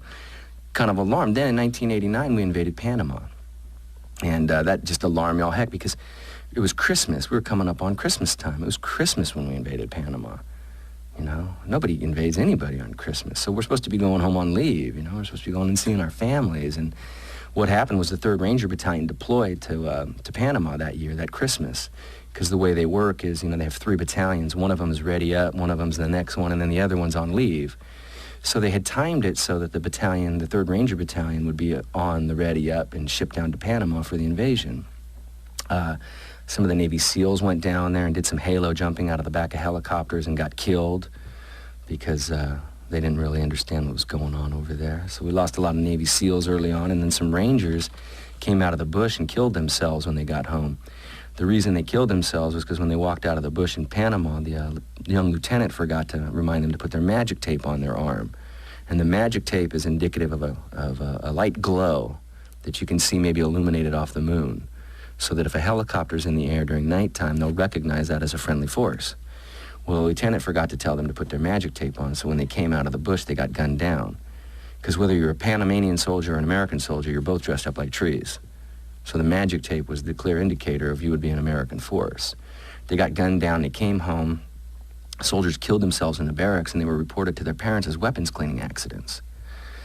And so I'm 19, 20 years old now, and I'm like, whoa, so you just go ahead and lie to the parents, you know, about a child who came home suicidal, possibly homicidal, who knows, and was ordered not to talk to anybody. The debriefing was, don't talk to your family, don't talk to your friends, don't talk to any psychologists or psychiatrists, and you're left there abandoned and alone with your thoughts, and we know what that becomes, manic depression and suicidal. And they did it, and they were young. They didn't have the intellectual resources to deal with that trauma, and they had no coaching or education on post-traumatic stress disorder or anything. They were just told to gut it out and drive on, airborne ranger. And you just can't do that to young kids. Well, that was Christmas of '89, so I'm alarmed now. But comes 1990, I'm supposed to be getting out of the Army by January of '91, which is only 1 year left on my contract. However, in August of 1990, they decided to deploy troops in Operation Desert Shield, which was intended to protect Saudi Arabia from an invasion by Iraq. That's what we were sent there to do, to protect Saudi Arabia from an invasion by Iraq. We weren't sent there to attack anybody. Norman Schwarzkopf had been a defensive commander during the Cold War. He wanted to defend Saudi Arabia from invasions. That's what he was built to do. And he had a long history over there, all the way from his childhood being in that. So he was kind of like royalty over there to the Middle Eastern, Saudi Arabians and like that. So he set up a defensive posture from an invasion, and he was ready for it. Then all of a sudden the oil wells got lit. And then all of a sudden, the Kuwaiti emir's niece were talking to our Senate about how, incubators had been turned over by Iraqi troops and everything and like that. Those were all turned out to be false, just farces. But that was the premonition on which we went on attack to attack Iraq, if you will.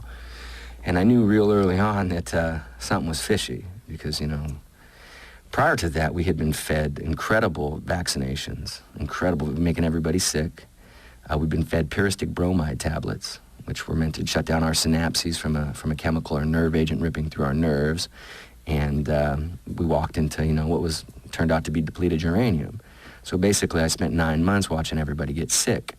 I had been scheduled to get out of the military in January of 1991, which is when Desert Storm started. That would have been my elapsed time of service, was January 91. I should have been going home. But they do what's called involuntarily extend you. And that's what they did. So they kept me there for the remainder of the conflict. And I ended up leaving the battlefield with the last medical unit who was there. And pretty much by that point, I knew that we had, the 3 years I served on Fort Benning, Georgia, and in combat were pretty indicative of officer incompetence and just a whole lot of, delusions and dehumanizations and lies. Talk about what you went through when you first got to Operation Desert Shield. You spent a lot of time in a place called Cement City, they referred to it as. It had been an old cement factory, so you can imagine how toxic that would be with all the metals that get put into cement. And that's where we posted. We posted there for 90 days because the geniuses who had sent us over there, the story's pretty deep for us because we were what's called a force comm unit. And we had a little circle on our patch. We weren't a combat-ready unit. We weren't supposed to go, but we had this colonel, Lieutenant Colonel Novier, who wanted to go to war so bad that the assumption is that he forged documents to get us on a plane to get us over there.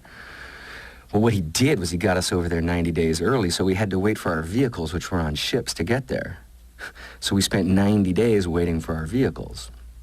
Now, 90 days, what we did was we were medics, so we had litter carriers, the things you'd carry somebody off of a battlefield. That's what we slept on for 90 days.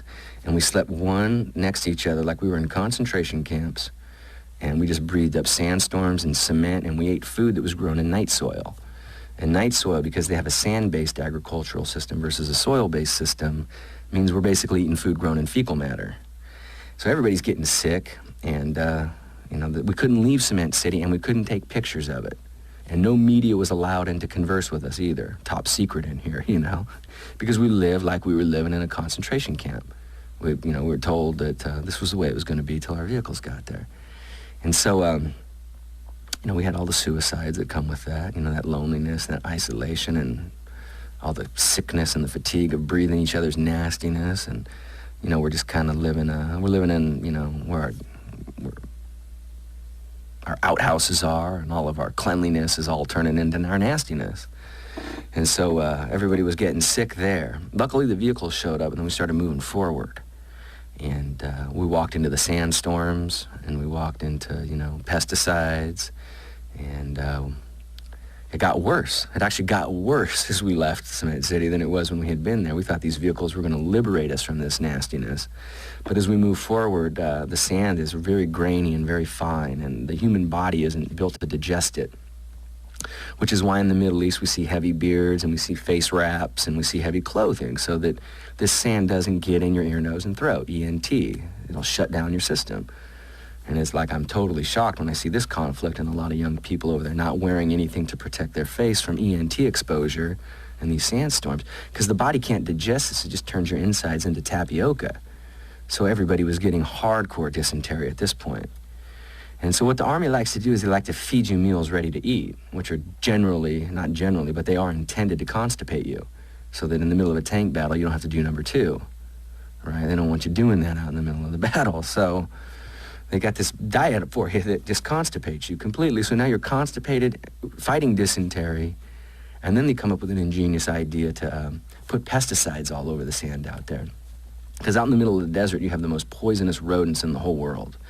Reason being is nothing else can survive out here, 120-degree heat, so on and so forth. So if we went to use a latrine, which was loaded with diarrhea because everybody had dysentery, and what you had was the rodents, the vectors, eating there. They hadn't seen any, hadn't had dinner in months. So they're having dinner. When a soldier went in to use the field latrine, they would have a diarrhea and the vector would respond with a bite. Testicle, buttock, so on and so forth. So soldiers were getting sent home and, literally having testicles removed. Next thing you know, we're taking showers out here all the way up front, and what we use are these big black metal square bins. With the black bin is supposed to warm the water from the sun, but however that works out, there's no water out here. It's not like they have water wells or anything out here in the middle, so we're pulling water spigots down off the water barrels, and we're standing on pallets. That's what we're on, a wooden pallet, water on top. Water goes down, vector responds, takes out a foot or a calf. Next thing you know, we're just laying the field with pesticides because these officers didn't want to deal with it. But anybody who knows anything about pesticides knows that it affects your brain cells and makes you neurotic and makes you even more deadly, if you will. So that was our experience, and then we're getting ready to go into the battlefield. And we've already lost, we have an attrition rate that's atrocious. People are just getting sent to the rear of these illnesses. And so they decided to start feeding us pyristic bromide tablets, which are, we call them PB tablets, and they're intended to shut down those synapses. If we ingest a nerve or biological agent, it won't rip through the nerve endings. It'll block it off at the synapses. So that's just a joke. It was Dutch-made, never FDA approved, and my particular manuals say that they need to be stored in 35 to 45 degree Fahrenheit, refrigerated, basically. But the soldiers were carrying around in their groin area in 120 degree heat, carrying them around in their pocket next to the hottest part of the body.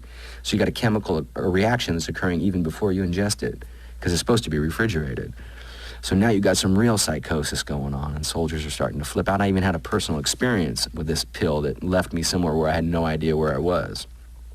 And even had a post-experience later on when I was in the civilian sector that was totally similar to the one that I'd had in combat. So these PB tablets made everybody crazy.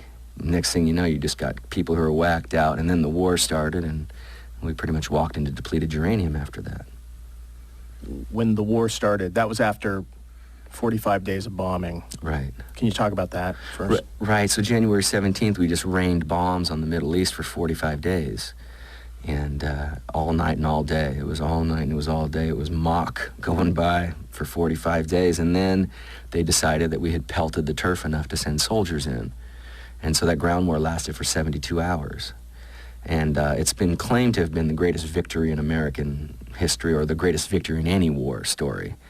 But it's a big scam. And the big scam starts when we crossed the line. What we never had any education or anything on was wadis, W-A-D-I by the Webster Dictionary. And what it means is a free-flowing river in Arabia. And it's right out of the Webster's Dictionary. So the Euphrates River runs down, and then we have offshoots of it that are coming out into the eastern and western swings. And so while, albeit I've told this story many times to people when they go, our vehicles can make it through anything, we know that, Dennis. I go, well, I was there and I got a picture to prove you different. If you want to buy that the M1A1 Abrams is the beautiful tank it is and it can motor all the way to Baghdad, you have to remember that the support vehicles couldn't. And you got to have 2 to 1. You have to have 2 support soldiers for every soldier in combat.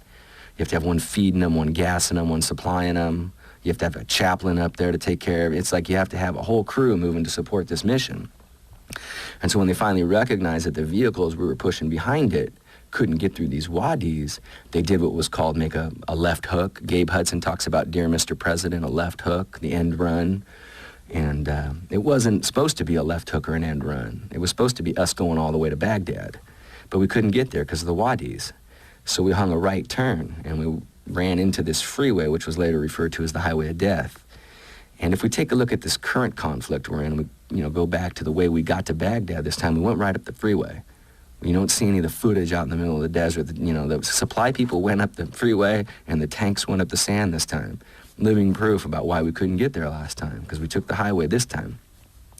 And when the soldiers ran into the depleted uranium, everybody got sick. It was immediate, Soldiers got sick, very quick, pale as a ghost, vomiting, the whole thing, all signs and symptoms of radiological exposure. And so what they did was they put us in our vehicles and called this ceasefire. And I happened to have been at the airfield where the ceasefire was supposed to be congregating. We went out there because we thought Norman Schwarzkopf was coming. We wanted to see him. He was our hero, right? They never showed up. We were the only 4 people out there, I think, So basically, the ceasefire, the next day we were in our vehicles going all the way back to the rear, sleeping underneath our vehicles all the way back. If night fell, we just crawled underneath our truck and slept there, probably breathing the particles that were falling off of it. And we got back real quick and got onto a TWA airplane and came home. We didn't fly home on C-130s or C-141s. We left our vehicles in Dhahran, got on private aircraft because a lot of these soldiers were going to die, and they knew it. And they didn't want them to die on the battlefield because they would have had been considered combat casualties. So they rushed us right home, where everybody buzzed like a radio antenna for a little while. And what they did was they sent a whole new crew of soldiers up front to do what I refer to as cleanup. But more importantly, it should be referred to as a crime and a disguise, because they didn't want the mainstream media to see what had happened on that highway. So the engineers dug trenches on the side of the road and buried everybody in them and covered them up. Makes me kind of wonder what the mass graves they're finding this time really are. But there's all kinds of evidence that actually occurred. Some of the Iraqi conscripts were actually still alive when they were buried in the sand. So it was a very cruel and very inhumane thing to have done. And they told us while we were getting back, we're like, what's going to happen up there, man? It's pretty nasty. And they're, well, yeah, the bodies are bloating, they're getting stinky, and we know Saddam won't clean up his own people. They acted like they were dignified in this mission. Saddam isn't going to clean up his own people, so we'll have to clean it up for him. But it wasn't for anybody. It was to hide the mess that had been created, the melting of these human bodies, and get that stuff in the bottom of the ground. And that's what they did. Well, we flew home, and everybody got sick. These soldiers that went in after me are much sicker than the soldiers who were there for that 72 hours, because the particles that get created, a lot of doctors are talking about aerosolized particles. I like to refer to it as radioactive fallout, nuclear fallout, if you will. And they want to talk aerosolized particles, that's fine, but the term is it's radioactive, and it's the fallout, and these are these particles. And a 1961 document that the Stanford put out, and it's not even a document, it's pretty much an academic journal that says these particles cook off. They're called metallurgical particles. They cook off to be smaller than bacteria or viruses, which indicates to us that we can't see them, because you can't even find a bacteria or virus without a super microscope. So these particles are so small you need a submicron filter to keep them out. But a U.S. Army soldier is trained to believe in this MOPP5, Military Occupational Protective Posture. 5. That's the highest level you can go. And the soldier's trained to feel safer than anything in the whole world when he's in it. So he puts this on. He says, I can work in the environment. They'll let him work for a few hours, go back, hydrate him, get him back out there. I went to NBC school on Fort Benning, Georgia, which is Nuclear Biological Chemical School, where they put me in that suit and had me playing volleyball, in Fort Benning, Georgia heat. And I know what it's like to work in the uniform. The problem becomes is when these soldiers are feeling safe, doing the job, protecting their people, whatever their psychological idea is, they had no idea that these particles were so small that they were going through their filters. They were breathing them and they were ingesting them. And these soldiers have, alpha-emitting particles lodged in their lungs and all over their body. And the qualitative result or the end result is that they've had children that were born with deformities, incredible deformities. And some of the accounts of the soldiers coming home with their war trophies, maybe they grab an AK-47 from the battlefield, or, everybody loves a war trophy, prove we were there, because we weren't really allowed to take pictures. We weren't supposed to have cameras. That was the whole idea, so. And he goes on, and he doesn't stop. He's so good at telling that story because that's what trauma does to you, right? You fight back and educate everybody. He's really eloquent. He's encompassing so much. Such a terrible story. People don't want to hear those stories very often. So the A-10 Warthog was the bullets that he's talking about. And they use this all over the place. And he sent it everywhere too. Like Ukraine gets all kinds of the 155s. Not tipped, not coated, pure uranium, depleted uranium. Went through a chain reaction. Studied the question of disposal of 35.7 million ammunitions with cores of depleted uranium. So we should say, studied the question of disposal of, there's no of there, 35.7 million ammunitions, 35 million dirty bombs that are a core of depleted uranium. Now, if you take that bullet, you wrap a conventional explosive around it, don't do that. And you shouldn't have access to that. What kind of a maniac are you? Then that's a dirty bomb in your community. If you explode that, you don't live to tell the tale. It's still a dirty bomb. And so these things shoot 1.5 tons a minute. Okay, so now that you heard that, hopefully, you sucked it up and listened to it. It's hard to listen to these poor guys. What was done to them was outrageous. So he talked about the amount that was used there was staggering, right? Well, that's what Loren Moret is talking about, is that moment in particular, right? Let's play it against a very short video, then we'll go back into the...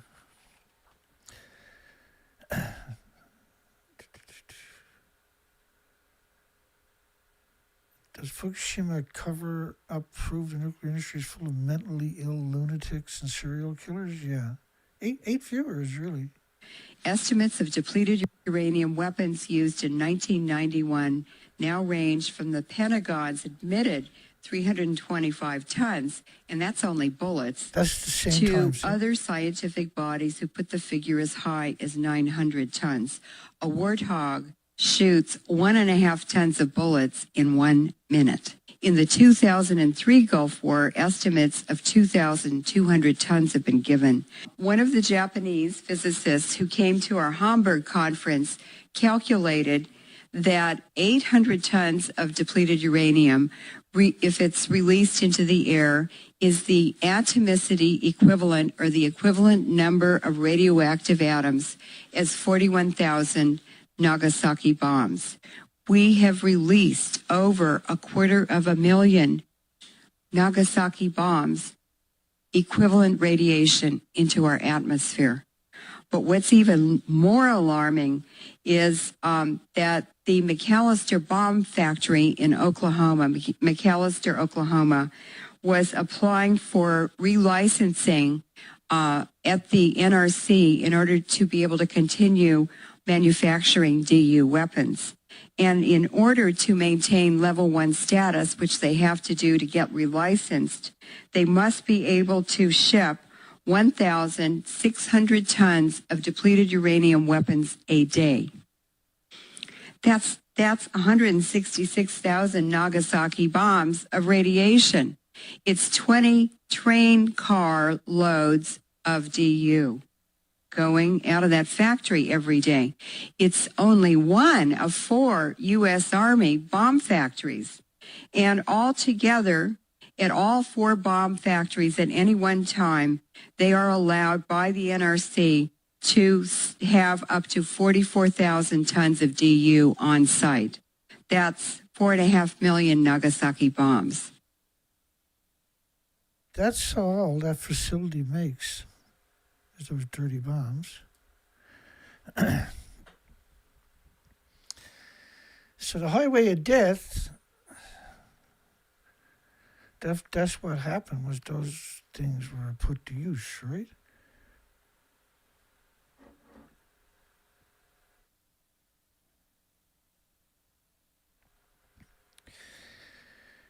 Yeah.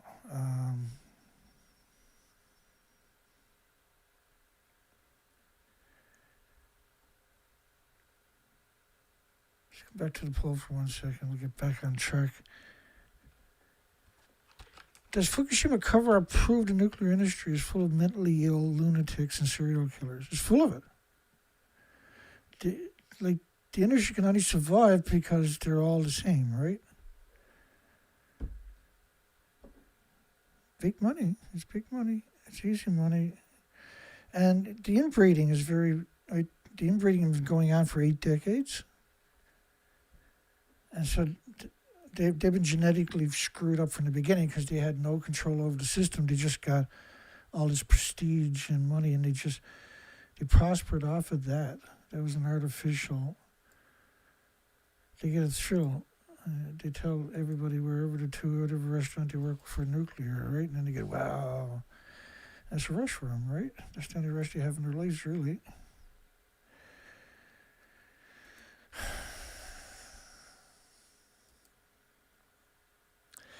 Chairman of Giant Nuclear Regulator blames declining workers' morals for Fukushima leaks and problems.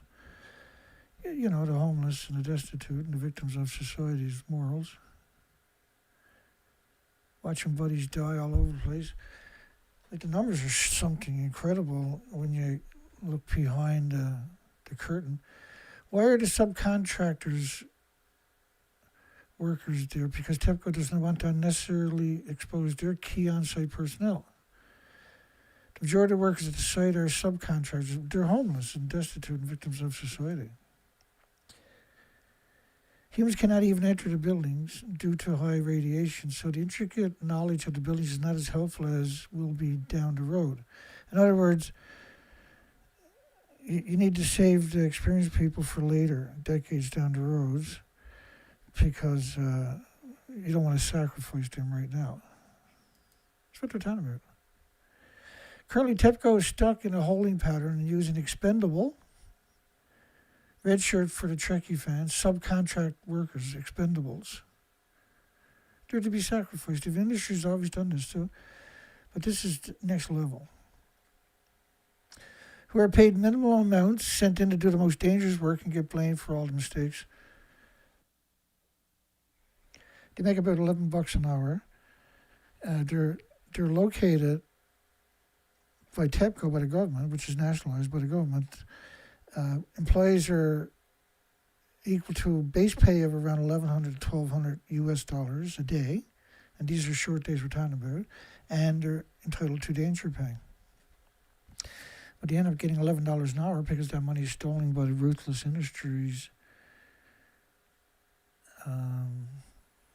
conveyor belt of the homeless. So they were working closely with the well-entrenched criminal gangs like the Yakuzas. Currently, TEPCO is stuck in a holding pattern and using expendable red shirts. We got a whole bunch of, let me see if I can find the homeless headlines for you. Because that tells a story that should be heard too. It's the gallows laugh because most people have no concept.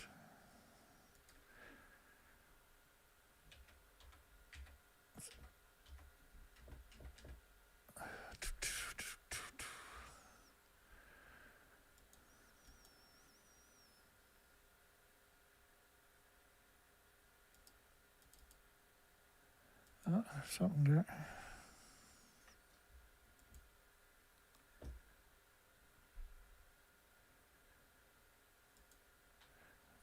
Let me see here what we got for the homeless at Fukushima.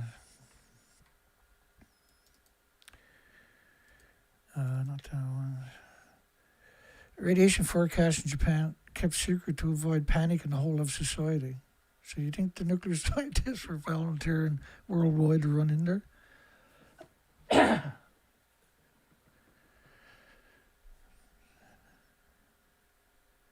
He wouldn't even make it past reactor 1. He would have dropped dead. Well, TEPCO raises the safe radiation limits. TEPCO, not the nuclear industry or the nuclear regulatory agencies, but TEPCO Raised the safe radiation exposure limits of Fukushima plant to 500 times original levels, from 1,800 chems per minute to 100,000 chems per minute. Reported as a 2.5-fold increase. Mentally handicapped working at Fukushima plant after the meltdown, often given worse radiation suits than regular employees. Often, because it happened constantly. Mentally disabled working at Fukushima. Many men are forced to go to the plant. Homeless are treated like disposable people and given secondhand paper suits. Even Forbes, which is just despicable, said it was outrageous. The homeless are being sold to companies and put to work at Fukushima. I've learned over 800 people have disappeared from Fukushima, many killed or died during work. UN officials astounded the homeless are taking it because they don't know what they're doing. They're the worst people to send into a technical job. But you can't print enough money to get anybody in the nuclear industry to cross the gates or get even in 100 kilometers away. They're taking their work in Fukushima ready to die. At the end of the month, they're left with no money. They end up in debt to the employees after food and housing and sake.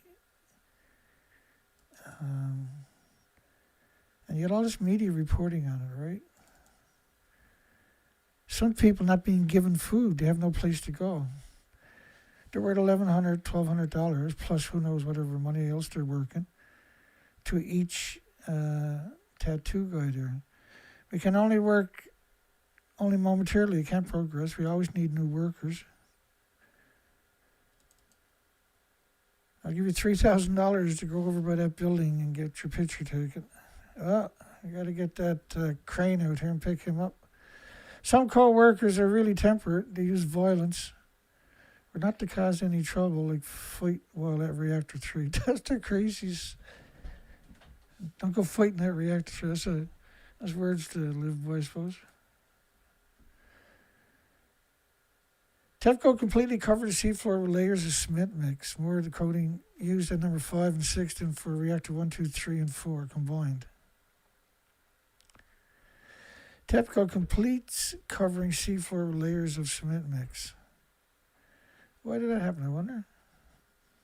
More coating than they used at reactor 5 and 6. Why were they using cement at reactor 5 and 6, and was it in front of reactor 5 and 6? I can't remember anymore. Highly contaminated marine snow covered the seafloor at least 2,000 kilometers, but it was only 20 millisieverts. But anyway, you get the picture, I'm sure. They sacrificed the homeless like they were paper towels. This week, TEPCO confirmed the reason why the radioactive water leaked from the storage tanks, because TEPCO decided to purchase the storage tanks, which were not welded, rather bolted in order to save time and money.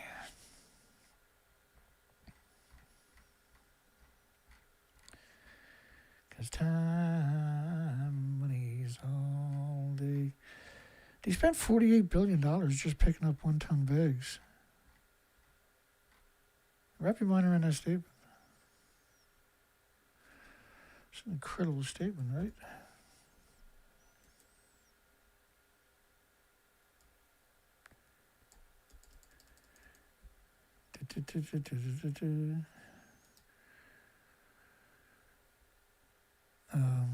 Just bear with me.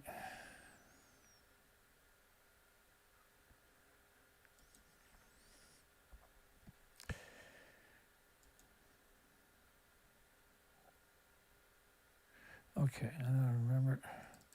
A little slow sometimes. Okay, all the time. Just let me grab the story we started off with tonight. Maybe that'll make more sense this time around.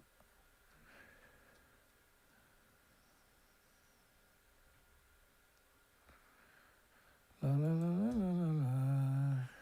That's not it. I can work with that. Here we go. So lethal dose at the site.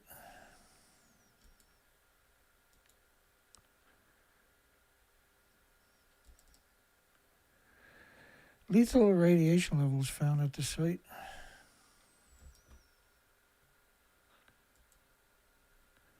So let me fix that.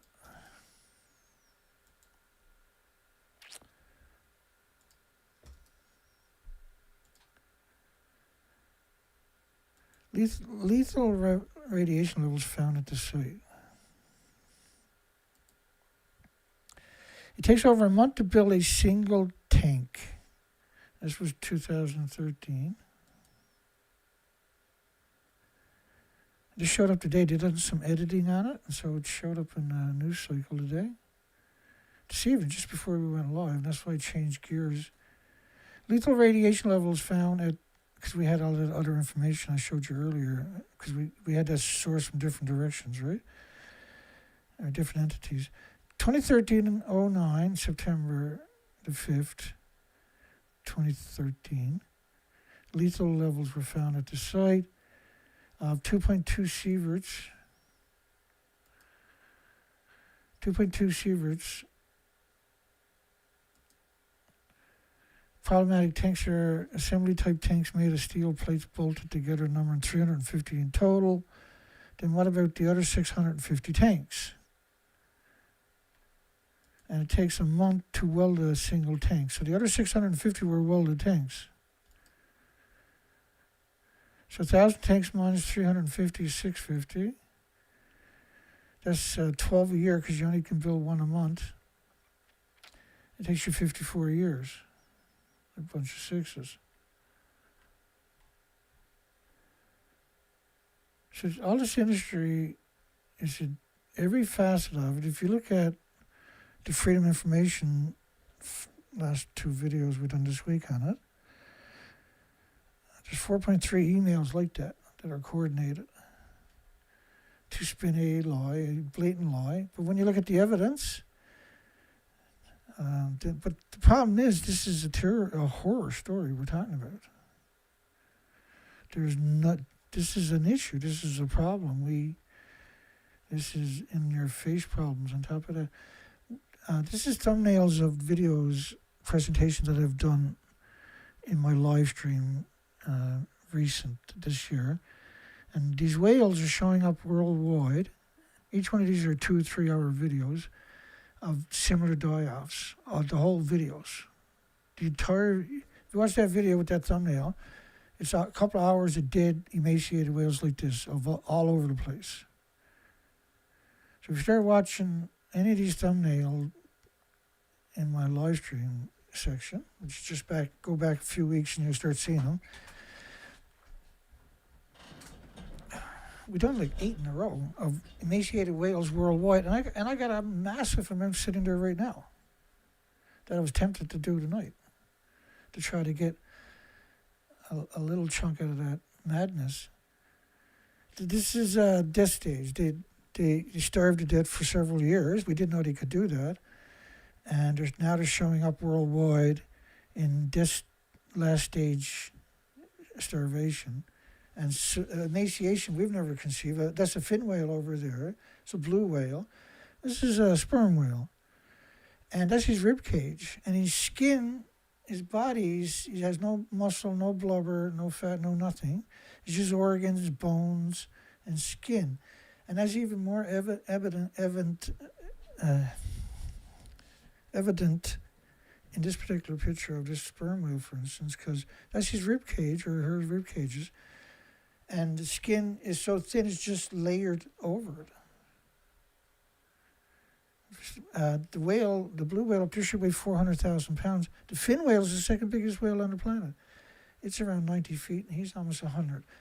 And so he should weigh 400,000 pounds, the same as 10 transport trucks fully loaded. That's pretty impressive, right?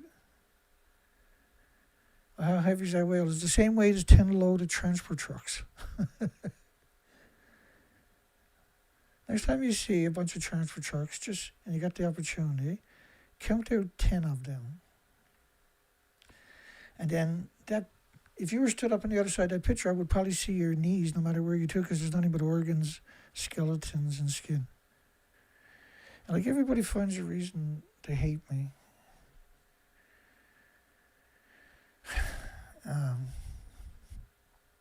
But they don't listen to the story.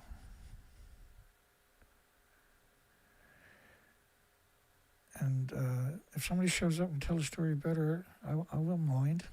I'm not going to complain. I sit back and enjoy that show.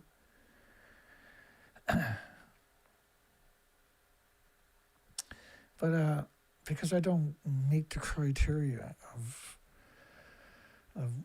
controllable, I guess, or whatever the case may be, because it's clear nobody can control me. My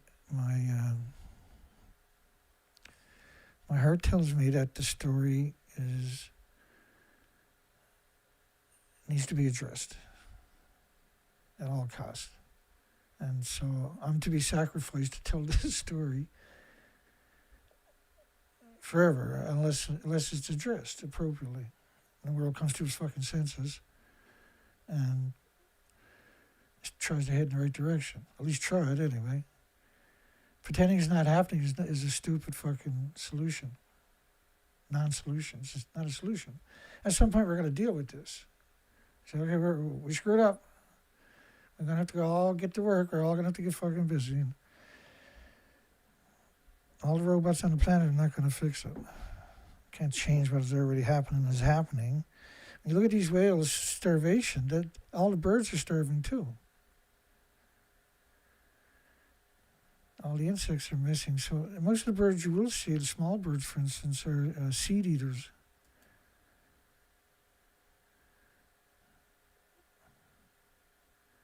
The entire planet covered in a heavy radioactive fallout from 80 years of emissions from 1,000 fuel pools and then a pulse event at Fukushima.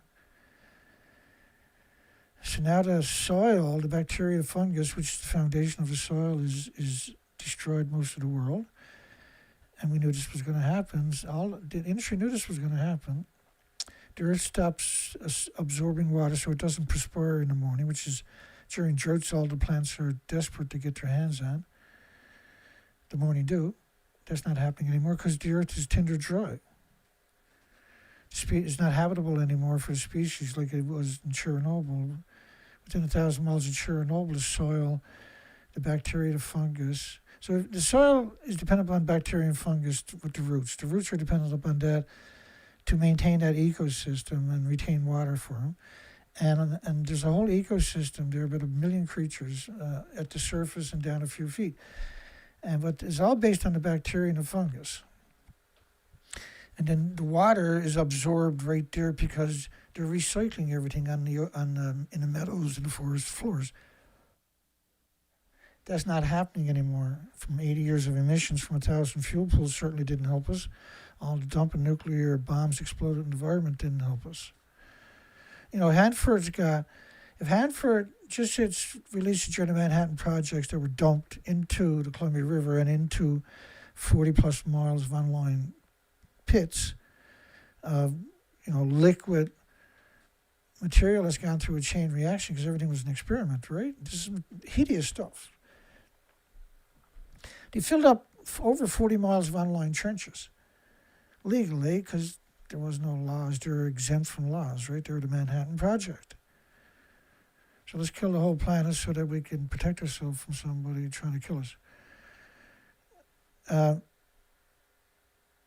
It's equivalent, there was so much dumped there, it was 450 billion gallons, but people can't wrap their mind around it. That doesn't seem like something that matters to them. It's, if you put it in a 6-foot wide aquarium, 518 feet tall, you can wrap it around the entire planet. And this was dumped into your rivers. Shocking. It's just just one of the many, many endless shocking events of releases, mass releases into the environment. And then you can extrapolate all the countries that have done this, and the harm that is catastrophic. Russia got 1,800 dumps in the Arctic. The British had several special freighters to bring drums of nuclear waste out onto the continental shelf and throw it overboard. And not in all in one place, all over the continental shelf, which is the nursery for that part of the Atlantic Ocean. It's astoundingly stupid. For people that can build such sophisticated equipment and then turn around and do that, it wasn't an accident. They were attacking the food chain and the ocean. Your ocean is unbelievably important. It's a living creature that was. Its cells were species. It was a soup of life. A glass of ocean water would have 1 billion creatures in it. 1 billion creatures in a glass of water. Every reactor boils off 450,000 gallons a minute, by the way. 400 plus nuclear reactors doing that worldwide is an event on its own. So that glass of water is full of, just 75 to 100 million phytoplankton, the basis of the food chain, the oxygen chain, carbon sequestration chain. But the rest of it was the soup of life, the eggs, the larvae, the microscopic animals, the zooplanktons and everything else. But all the species will melt, like the tidal zone species. What they do is they milk into the ocean. It just goes out and mixes. And eventually they reseed the coastline as prime real estate. And we killed that off. That's gone. We know that from the research expeditions for 6 years. And I struggle with all of these realities all the time, right? I struggle all the time. I want to do something. I want to change the trajectory that we're like a supersonic missile cruising at destruction, and everybody has access to the keys, and nobody will touch them. It's better to let all the species starve to death and pretend it's not happening, blame it on tin cans and pop bottles and cardboard. When everybody knows what's really going on, the food chain got broken from a pulse event from Japan.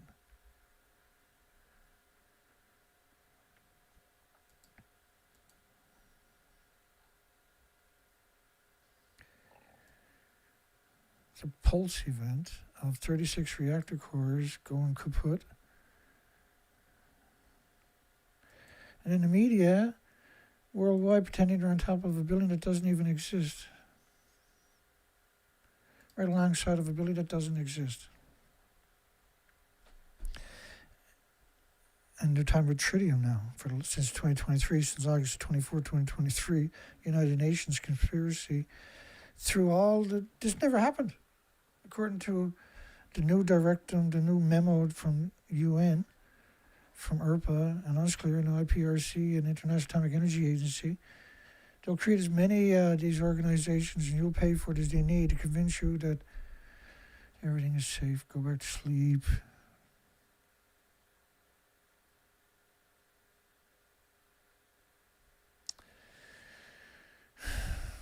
Anyway, I'm frustrated.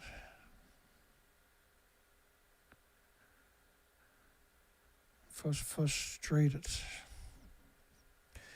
We need to get on the right trajectory. We need to have a conversation. We need to stop pretending that all emaciated whales worldwide, everywhere we're looking, is normal. That's not normal. Millions and millions of generations have never had this attribute. We've done this to every species worldwide on top of that. How many insects does it take to feed a hungry bird? 61 nests. It took over 5 million insects over 22 days. There was in 2022, there was millions of insect-eating migratory birds showed up, emaciated, severe emaciation, no muscles, no body fat, no food. They had starved to death. And there was 192 species over several weeks were showing up everywhere, just landing in a community and dying because they couldn't find food anywhere in their migratory route. On the east coast of Canada, there's 46 million seabirds that would come through there every year, and they never showed up for the last 5 years. And they've been doing it for millions of generations to go to the east coast and raise their fledglings for several months, and then when they leave, there'll be 200 million seabirds. They're blacking out the skies. That's gone. In fact, the cliffs where they raised their fledglings were normally for millenniums stained with the excrement all year long of that whole process. They would land, the seabirds will, puffins and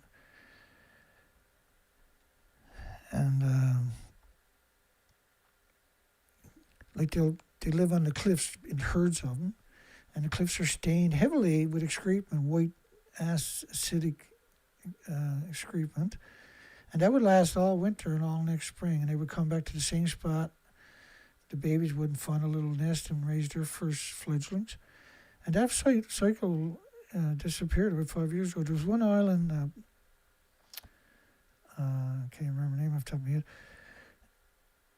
right out on the east coast, had the biggest collection, 6.6 million storm petrels, 3.3 million pairs that would come there, and they're nocturnal. And that was the biggest collection of storm petrels on the entire planet. They disappeared.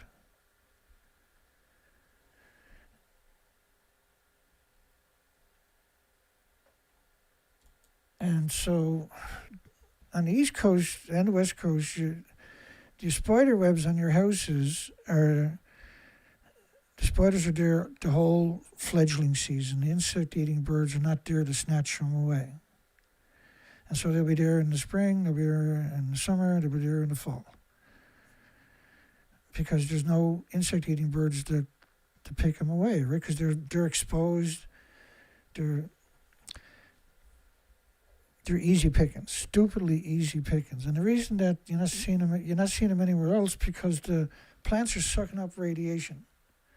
So the insects and the spiders, normally you would check spider webs to see what species were in that area. You have to embrace it because there's like 500,000 spiders per acre. Well, there was. Now the only spiders you're finding are tying on the houses, which means they're blatantly exposed and they're out desperate. At best, they might have one or two insects in a web, and the webs are typically 90% of the times or more deformed. But they're only tying on the man-made objects, they're not tying on the trees, not tying on the plants. That's a pretty worrisome process, right?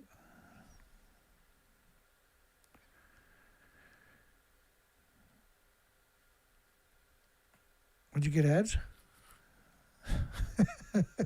I done that to you, I just wanted to see how it worked so I can watch it after. I should have warned you about that, maybe. Hello, everybody.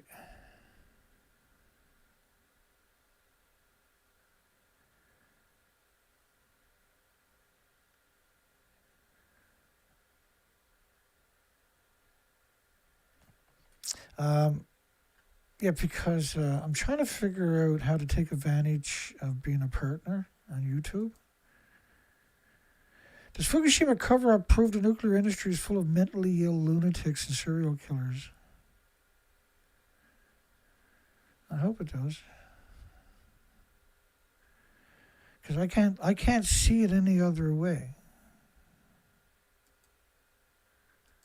I can't see it any other way. If they're not lunatics, what the hell are they?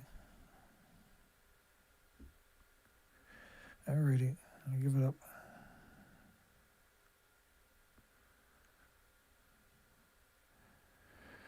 I'll give it up.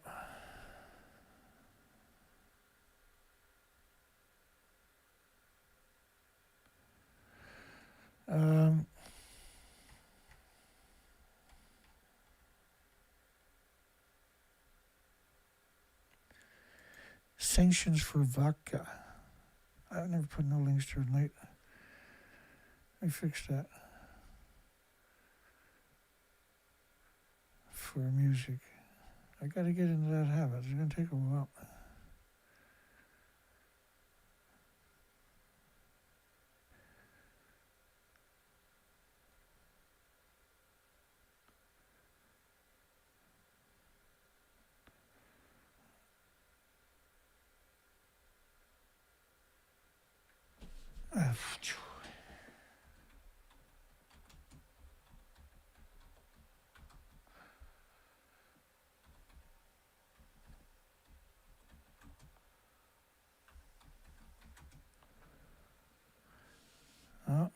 What's going on there?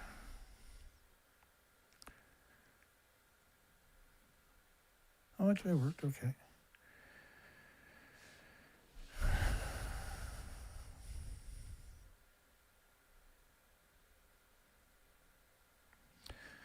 Yeah.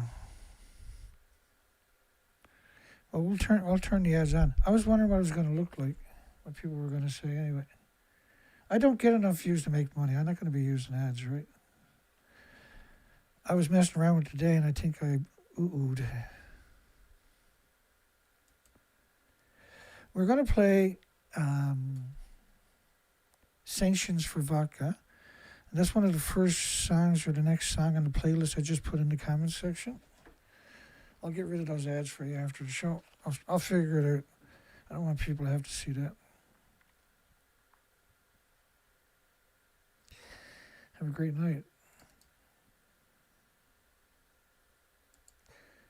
I'll turn the volume up, I think.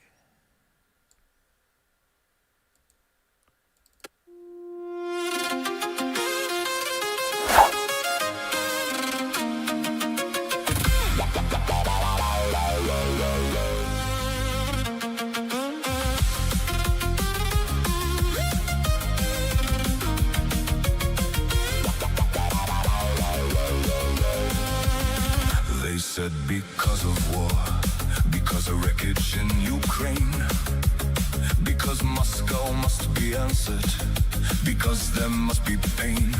So vodka took the penalty to make example, while civil nuclear carried on by separate category.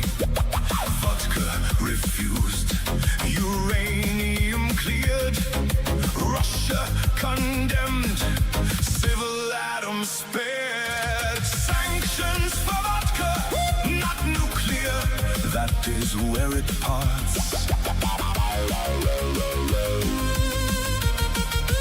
Sanctions for vodka, not nuclear, Russia gets the sanction.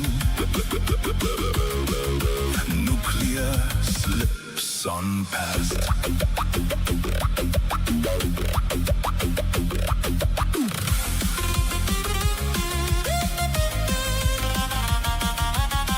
They said no common trade, no comfort from that side. Yet yellow cake enrichment fuel are bypassed and allowed on through. Existing works, civil plants received what they required. One crate held at customs, one reactor chain state supplied. Spirits held back, reactor freight through. War in the wording, nuclear exemption in view. Sanctions for vodka, not nuclear, that is where it parts. Sanctions for vodka, not nuclear, Russia gets a sanction. Nuclear slips by as essential.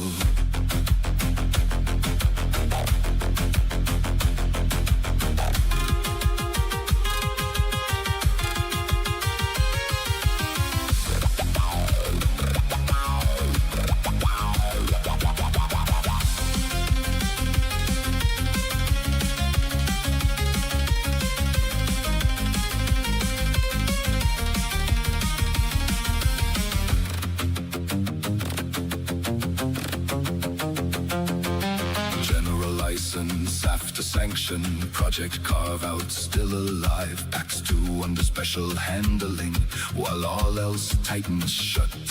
One rule for tavern goods, one rule for reactor freight, one rule for public sanction, one rule for what they weigh.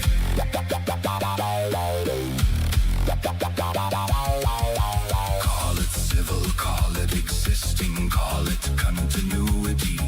Spirits refused, uranium welcome, that's the discrepancy. Russia denounced nuclear trade allowed, that is where it splits apart.